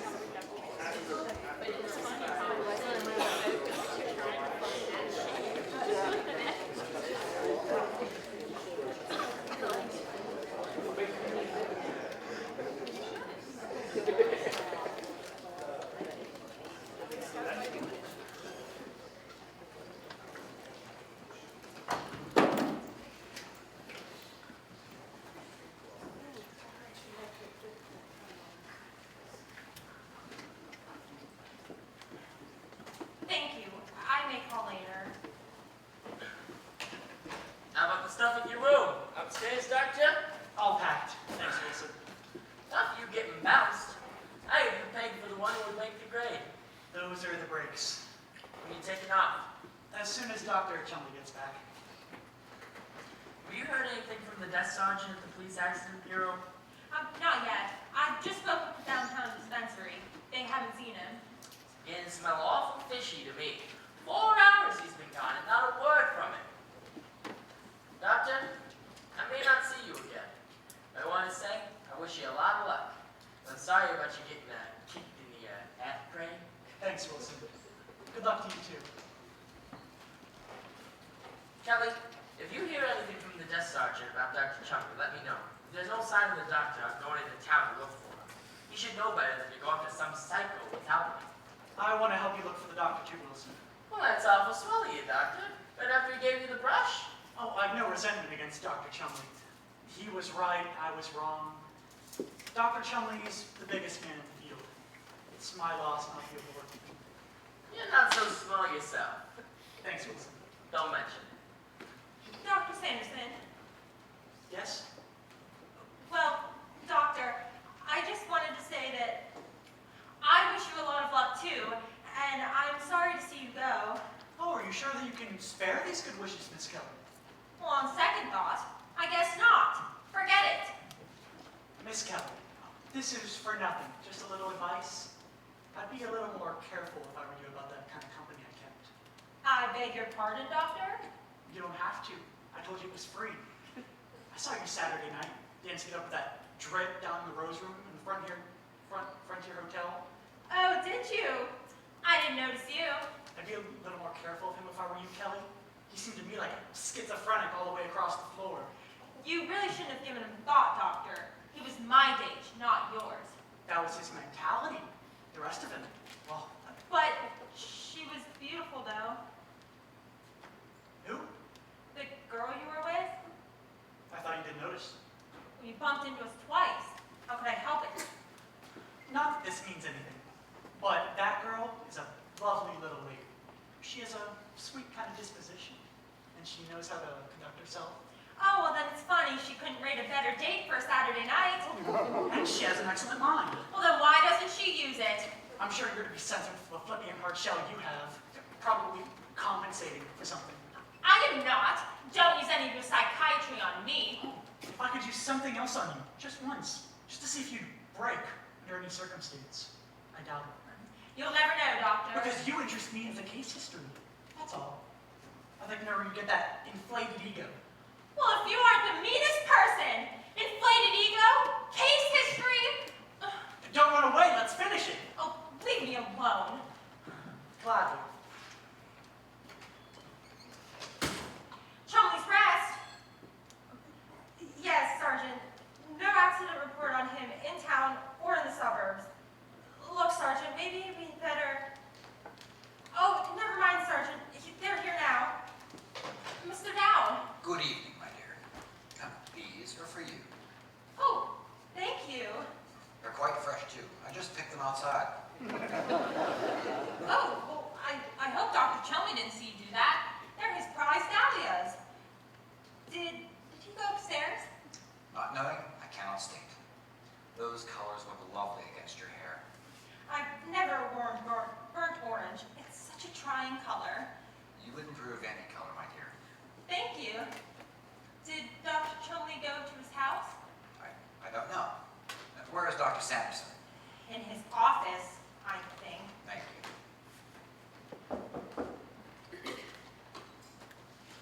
No! We're here. I have a taxi waiting outside if it's possible for you and Miss Kelly to get away now. Where's Dr. Chumley? Is he coming with us? Oh, that's nice. I don't know, Doctor. I'm sorry I was a few seconds late. I felt that Miss Kelly should have some flowers. After what happened out here this afternoon, Doctor, the flowers really should be from you. As you grow older and pretty women pass you by, you will think with deep gratitude of the generous girls of your youth. Should we go now? Just a minute, Dowd. The situation has changed since we met this afternoon. While I urge you to hold no resentments, Dr. Chumley's your friend. He only wants to help you. Well, that's very nice of him. I'd like to help him too. And if you'll start by taking a cooperative effort, then that's half the battle. We all have to face reality sooner or later, Dowd. Doctor, I have wrestled with reality for 40 years, and I'm happy to state I finally know how to go for it.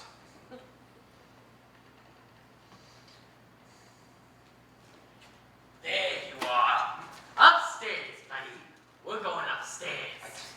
Is the doctor okay? There must be some mistake. Dr. Sanderson and Miss Kelly and I are going downtown for a drink. Oh, I would be happy to have you join us, Mr. Wilson. They have a wonderful floor show. Oh, really? Wait till you see the floor show we got upstairs.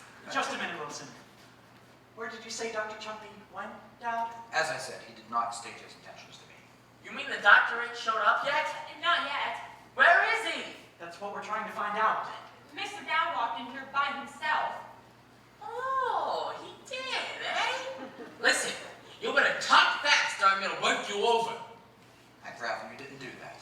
In fact, I would rather you didn't even mention such a thing in the presence of a lovely young lady like Miss Kelly. Mr. Dowd, Dr. Chumley went into town to pick you up. That was over 4 hours ago. Oh, where has the evening gone to? Listen to that. Smart, eh? Did you see Dr. Chumley tonight, Dowd? Yes, I did. He came into Charlie's place about dinner time. It is a cozy spot. Let's all go there now and we'll talk it over with a tall one. We're going no place. You better button up your lip and give me some straight answers, or I'm going to beat them out of you.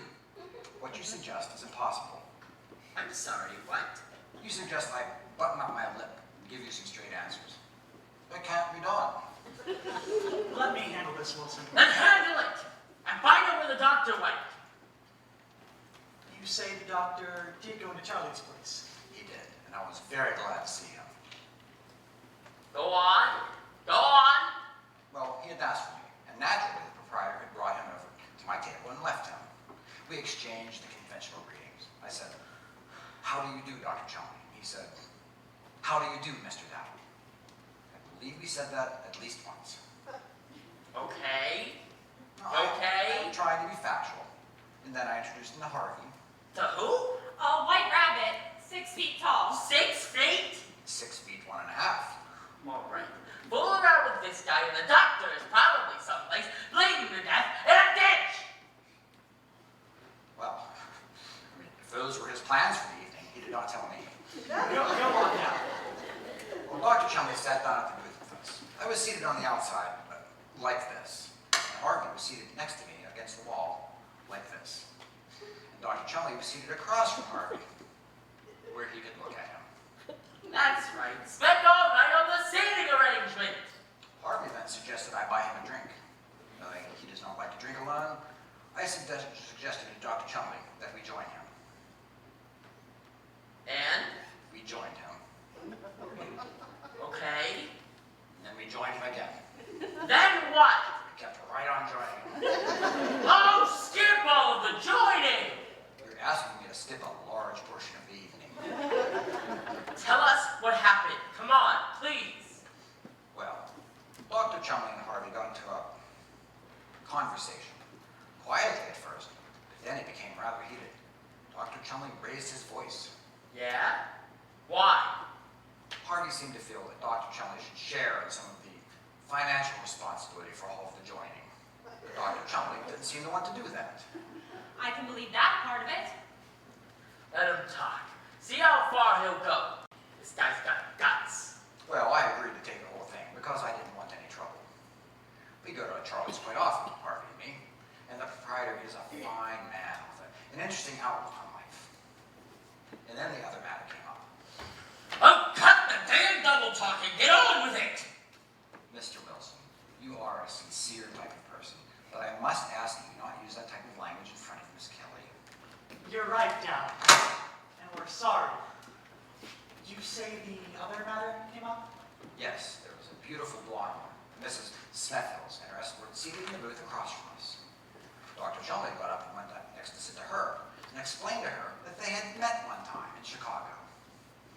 And then her escort escorted Dr. Chumley back to Harvey and tried to point out that it might be better if Dr. Chumley minded his own affairs. Does he have any? How many what?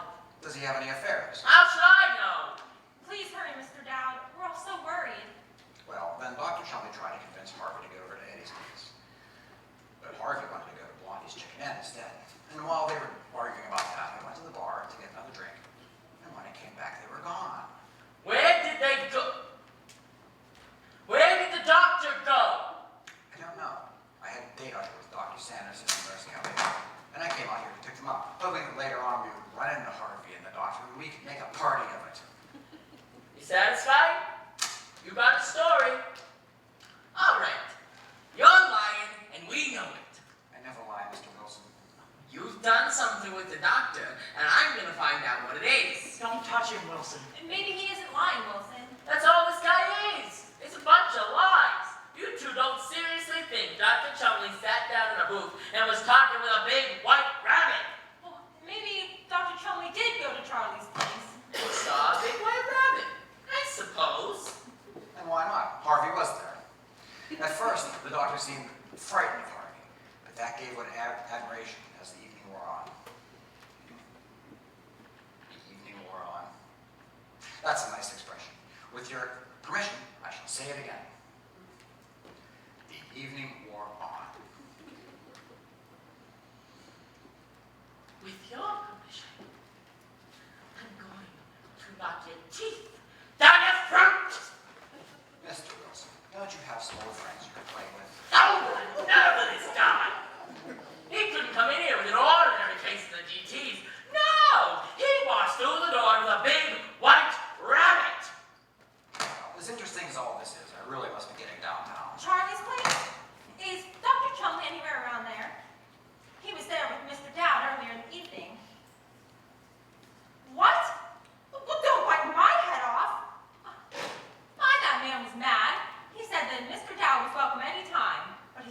he's not. That's Mr. McNulty, the bartender. He thinks a lot of me. Let's all go downtown now for a drink. Wait a minute. Mr. Dowd. Yes, my dear. May I hold your hand? Yes, if you want to. Mr. Dowd, poor Mrs. Chumley is so worried. Something must have happened to the doctor. Can't you try to remember something that might help her? Please? For you, my dear, I would do anything. I would almost be willing to live my life over again. Almost. But I've told it all. For sure? Quite sure. But ask me again, won't you? I like that warm tone you had in your voice just then. So did I. Nuts! What? Nuts! Oh. Well, I must be going. I have things to do. Mr. Dowd, what is it you do? Well, Harvey and I sit in the bars, and we have a drink or two, play the jukebox. Soon, the faces of all the other people turn towards mine and smile. They're saying, "We don't know your name, mister, but you are a lovely fellow." Harvey and I bask in all these golden moments. We have entered as strangers, and soon we have friends. They come over, they sit with us, they drink with us, they talk to us. They tell us all about the big, terrible things they have done, and all the big, wonderful things they will do. Their hopes, their regrets, their loves, their hates. All very large, because nobody ever brings anything small into the bar. And then I introduce them to Harvey, and he is bigger and grander than anything they have to offer me. And when they leave impressed. The same people seldom come back, but that's just envy, my dear. There's a little bit of envy in the best of us. Isn't that too bad? How did you happen to call him Harvey? Harvey is his name. How do you know that? Well, that was a very interesting coincidence, Doctor. One night, several years ago, as I was walking in the early evening down Fairfax Street between 18th and 19th Street. Do you know that block, Doctor? Yes, yes. I had just helped Ed Hickey into a taxi. Ed had been mixing his rye with his gin, and I felt he needed conveying. I had just started to walk down the street when I heard a voice call, "Good evening, Mr. Dowell." I turned, and there was a great white rabbit leaning against the lamppost. Well, I thought nothing of that, because when you've lived in a town as long as I've lived in this one, you get used to the fact that everybody knows your name. So naturally, I went over and talked to him. He said to me, "Ed Hickey is a little spiffed this evening, or might I be mistaken?" Well, of course he was not mistaken. I think the world and all of Ed, well, he was spiffed. So we chatted for a while. Then I said, "You have the advantage of me. You know my name, but I don't know yours." And right back at me he said, "What name do you like?" Well, I didn't even have to think about that. Harvey has always been my favorite name, so I said Harvey. And this is the most interesting part of the whole thing. He said, "What a coincidence. My name happens to be Harvey." What was your father's name, Dowell? John Frederick. Dowell, when you were a child, you had a playmate, didn't you? Someone with whom you spent many happy, carefree hours?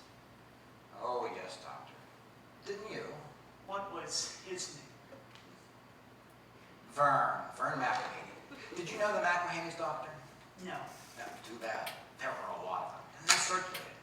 Wonderful people. Think carefully, Dowell. Wasn't there somebody, somewhere, sometime, whom you knew by the name of Harvey? Didn't you know anybody by that name? No, Doctor, no one. Maybe that's why I've always had such high hopes for it. Okay, Wilson. Let's take Mr. Dowell upstairs now.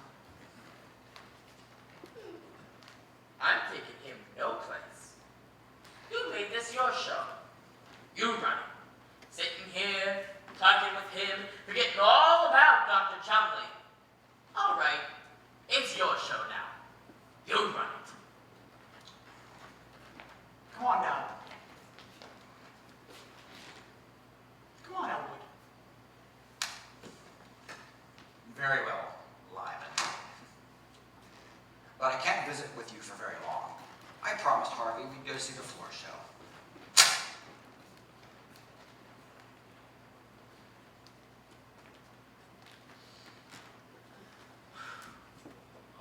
Boy.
come. Yes, doctor.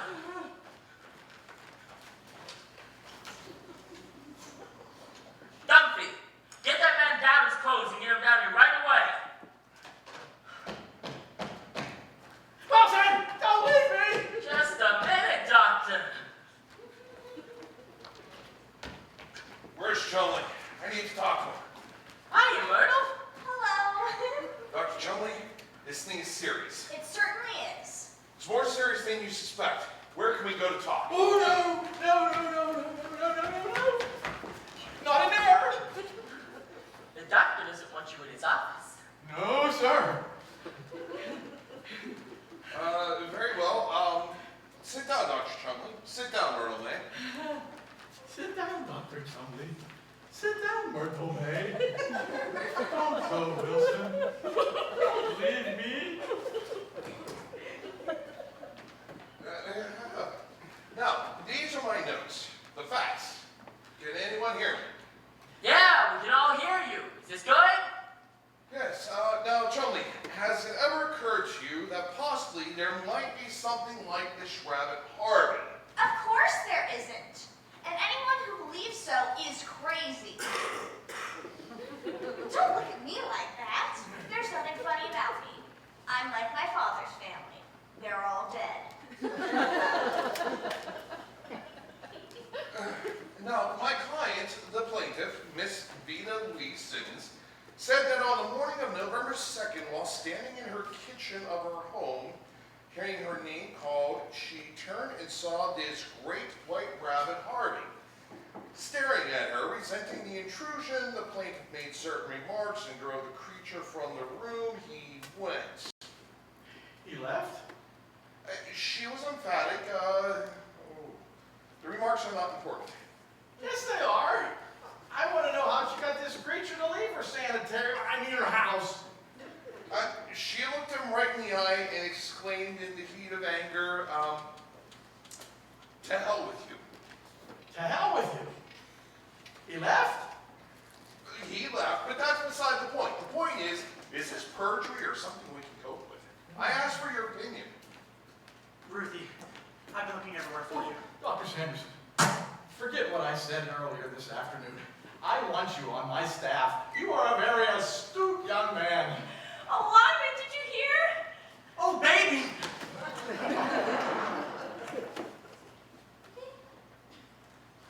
See you later. Yeah.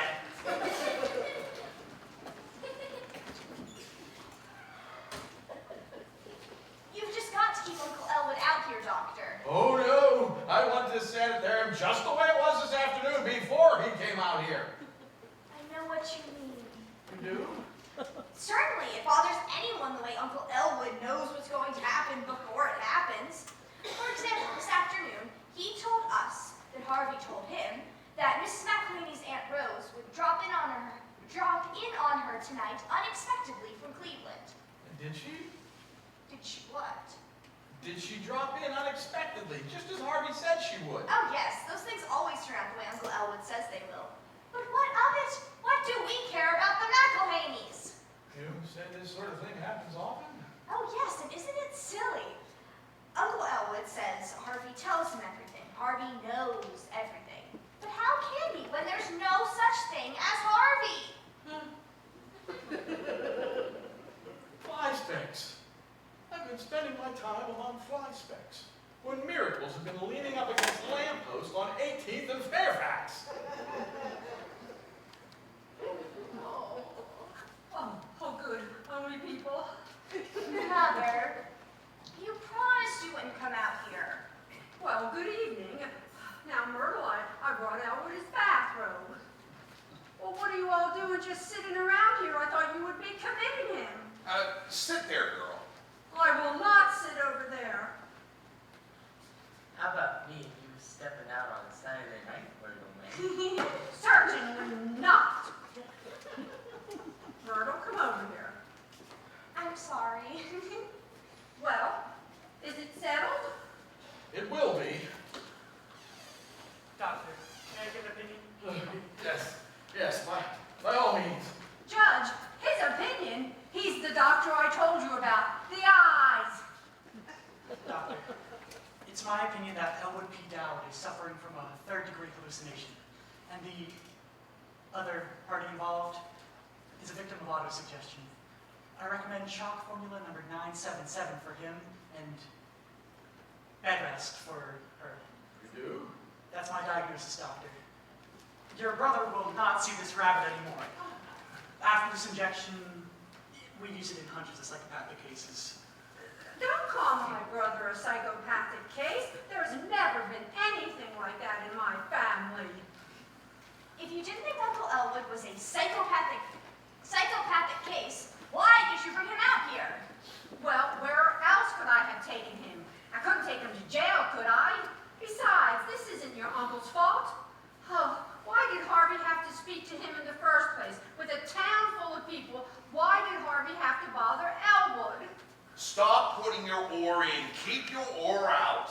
If this shock formula brings people back to reality, give it to them. That's where we want Elwood. May not work in a case like this, Doctor. It always has. Well, you see, Harvey always follows Elwood home. He does? Yes, and if you give him this formula and he doesn't see him, he won't let him in. And then when he comes to the door, I'll have to deal with him. Mother, won't you stop talking about Harvey as if there was such a thing? Myrtle, you have got a lot to learn, and I hope you never learn it. Here he is. Good evening, everybody. Oh, good evening, Elwood dear. I have brought you your bathrobe. Thank you, Vida.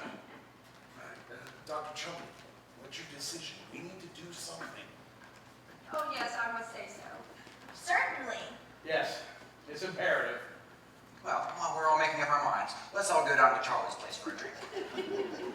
Elwood, you're not going anywhere. Yes, Uncle Elwood. Here, stay here, son. Oh. I plan to leave, but you all want me to stay.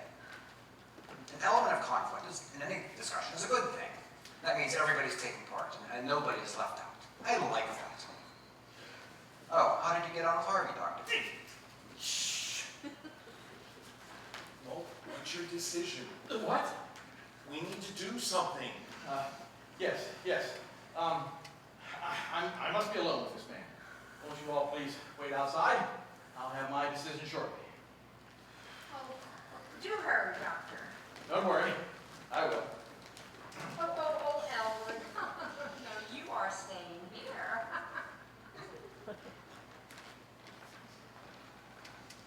Well, Mr. Dowd, could I offer you a chair? Thank you. Is there anything else I could offer you? What did you have in mind? Tell me, Mr. Dowd, what sort of man are you? Where did you come from? Didn't I give you one of my cards? And where on the face of this tired old earth did you find a thing like him? Harvey, the Buka. Is it true that he has a function that... Gets advance notice? I'm happy to state that it is. Harvey is versatile. Harvey can stop clocks. What? Have you ever heard that saying, his face could stop a clock? Yes, but why? To what end? Harvey says he can look at your clock and stop it. And you can go away for as long as you like, with whomever you like, and go as far as you like. And when you have returned, not 1 minute will have ticked by. You mean that he has... Einstein has overcome time and space. Harvey has not only overcome time and space, but any objections. And he does this for you? He's willing to at any time.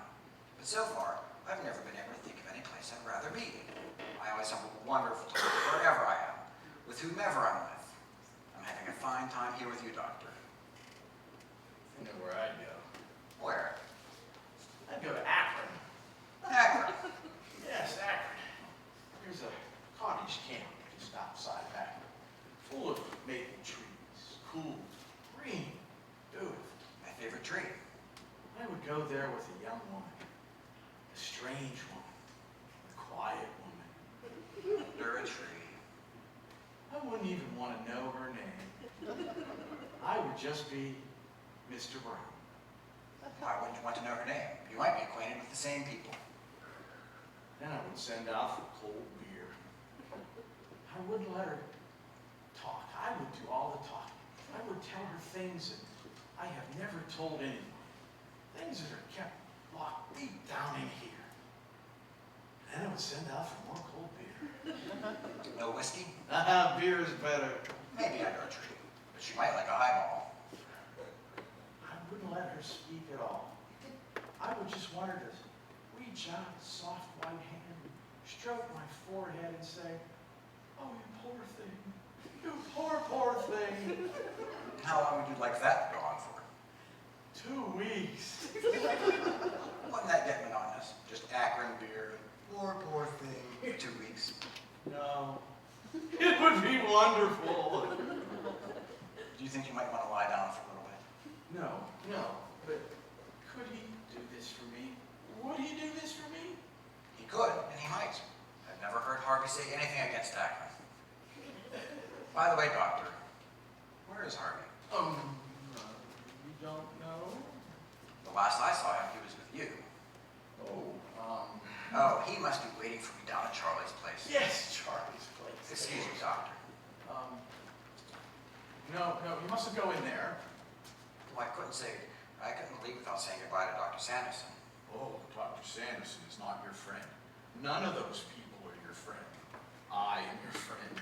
Oh, thank you, Doctor, and I'm yours. And this sister of yours, she's at the bottom of this conspiracy to have you committed. Why, just today she had commitment papers drawn up. She has your power of attorney, the key to your lockbox, and then she brought you out here. My sister did all that in one afternoon. Vita certainly is a whirlwind. God, man, haven't you any righteous indignation? Dr. Trumbull, my mother always used to say to me, in this world, Elwood, she would always call me Elwood. She would say, in this world, Elwood, you must be oh so smart or oh so pleasant. For years, I was smart. I recommend pleasant. You may quote me. Nevertheless, I shall protect you. I will have your sister committed if you want. Would you like me to do that? No, Doctor. Not unless Vita wanted it that way. Oh, it's not that you don't have a nice place out here. But I think Vita would be happier at home with me and Harvey and Myrtle May. Miss Kelly, diviner grace has never brightened this enchanting face. Ovid's Fifth Elegy. My dear, you will never look lovelier. I'll never feel happier, Mr. Dowd. I know it.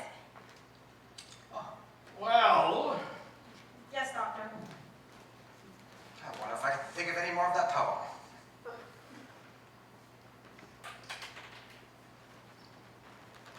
All right, Al. You're discharged. wait a minute, Wilson. Wait a minute. Take your hands off that man. Apologize to Mr. Dowd. Apologize? To him? The Apologize. guy with a rabbit. Yes, apologize. I apologize. There's the door. If I leave, I'll remember. Wait a minute, Mr. Dowd. Do women often come up to you and kiss you like Miss Kelly did just now? Every now and again. Yes? I encourage it too. Oh, to hell with it. I've got to have that rabbit. Go ahead and knock. Dr. Sanderson, I couldn't believe Just a minute, Dowd. Did you think about my diagnosis, Doctor? Yes. Send them all in. Mrs. Simmons, Judge Gaffney, could you come in for a minute, please?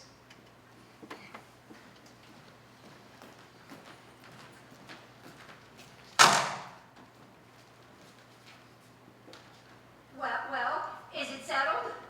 I find that I concur with Dr. Sanderson. Thank you, Doctor. Oh, wonderful. What a relief. Oh, good boy. Let's celebrate. I have a few new bars listed in the back of this book.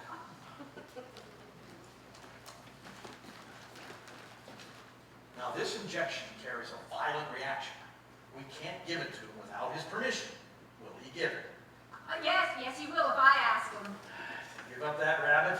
I doubt it. Well, don't ask him. Just give it to him. Bessie's barn dance. Blondie's chicken in. Better late than never. Benny's driving. Elwood. We'll go to Benny's driving. We should telephone for a table. How many of us will there be, Vita? Oh, Elwood.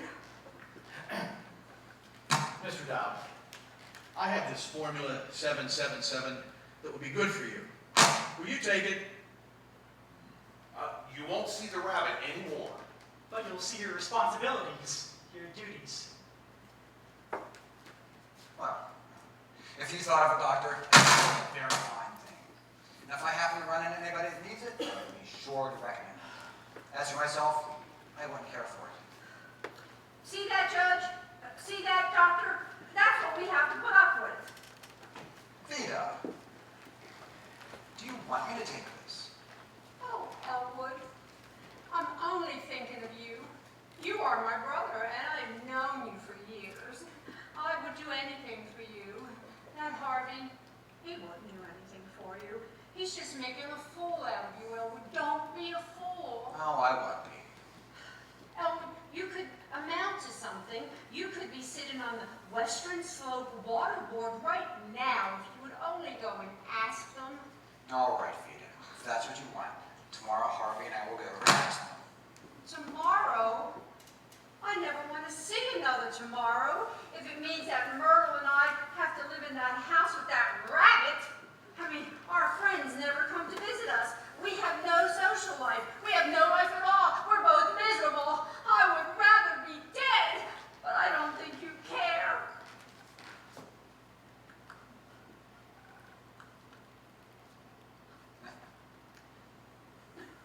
I've always felt that Vida should have everything she wants. Vida, are you sure?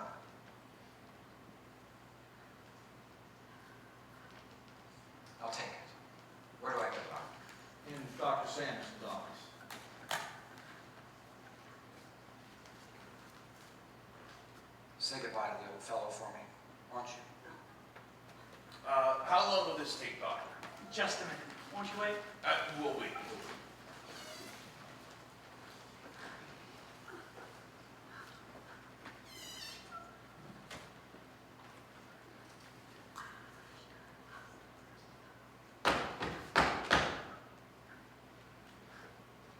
Come in.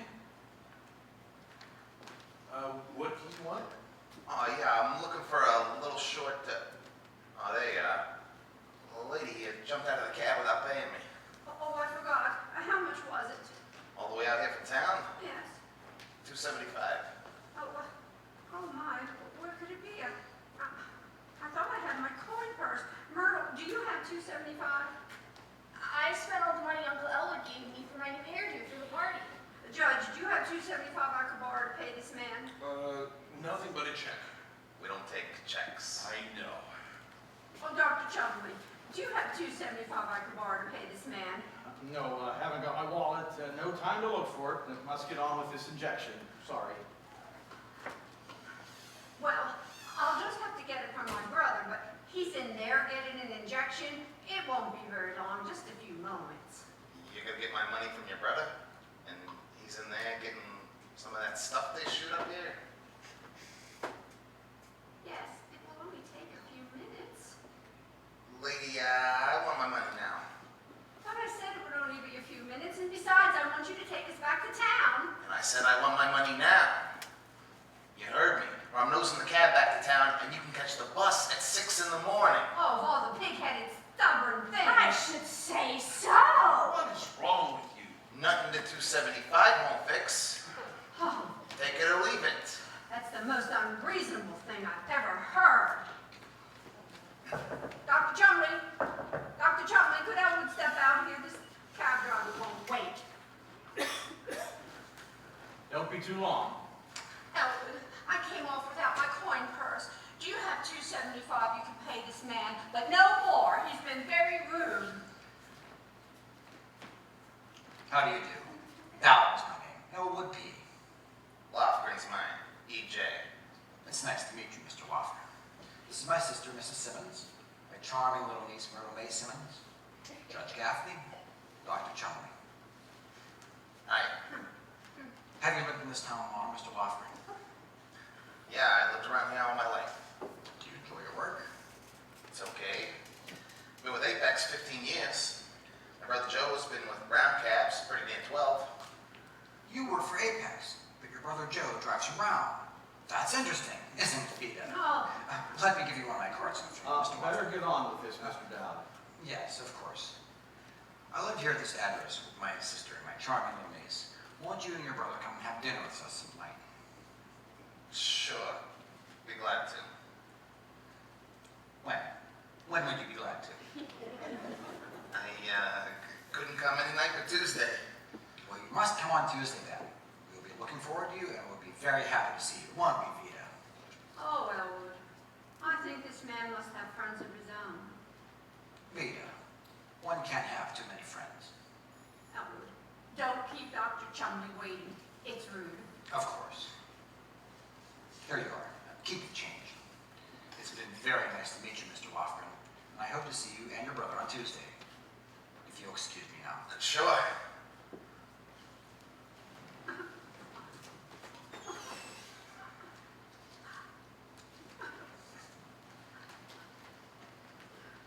Sweet guy. Well, certainly, you could have just as well waited. Oh no. Lady, listen. I've been driving this for 15 years. I brought him out here to get that stuff, and I've driven him home after they had it. It changes them. Well, I certainly hope so. You ain't kidding. On the way out here, they sit back and enjoy the ride. They talk to me. Sometimes we watch the sunsets. Sometimes we look at the birds flying. And sometimes we look at the birds when there ain't no birds. We watch the sunsets when it's raining. It's always a swell time. And I always get a big tip. But afterwards, uh-oh. Afterwards, uh-oh. What do you mean, afterwards, uh-oh? They crab. They crab. They yell at me to watch the lights, watch the brakes, watch the intersections. They scream at me to hurry. They got no faith in me or my buggy. Yet, it's the same cab, the same driver, and we're going right back over the very same road. It's no fun. And no tip. Oh, my brother would have tipped you. He's very generous. He always has been. Not after this, he won't be. Lady, after this, your brother's going to be a perfectly normal human being. You know what bastards they are. Glad to meet you. I'll wait.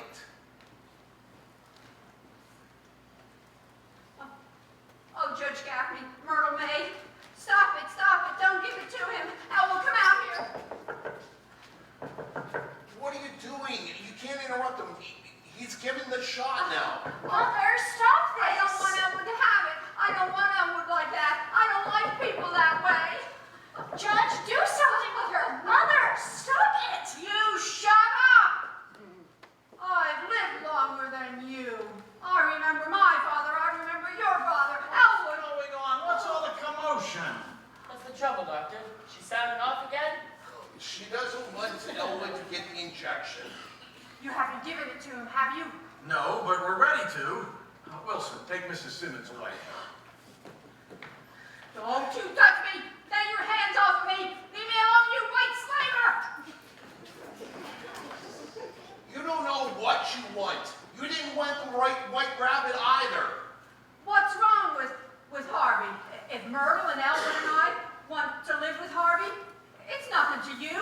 You don't even have to come around. It's not any of your business. Elwood! Elwood! Oh, Oh, there, Vita. Vita's all tired out. She's done a lot today. Have it your way. I'm not giving up my game at the club anymore, no matter how big the animal is. Oh, Elwood, let's get out of here. I hate this place. I wish I never came here. Now, see here. It's whatever Vita says, Doctor. Oh, look, my coin purse. It must have been here the whole time. I could have paid that cab driver. Harvey. Come on, Myrtle. Come on, Elwood. Let's hurry. Goodbye, Dr. John. Goodbye, Mr. Wilson. Come on, Elwood. You know, Doctor, for years I've known what my family thinks of Harvey, but I've often wondered what Harvey's family thinks of me. Oh, there you are. Doctor, if you'll excuse me, you're standing in his way. Where have you been? I've been looking all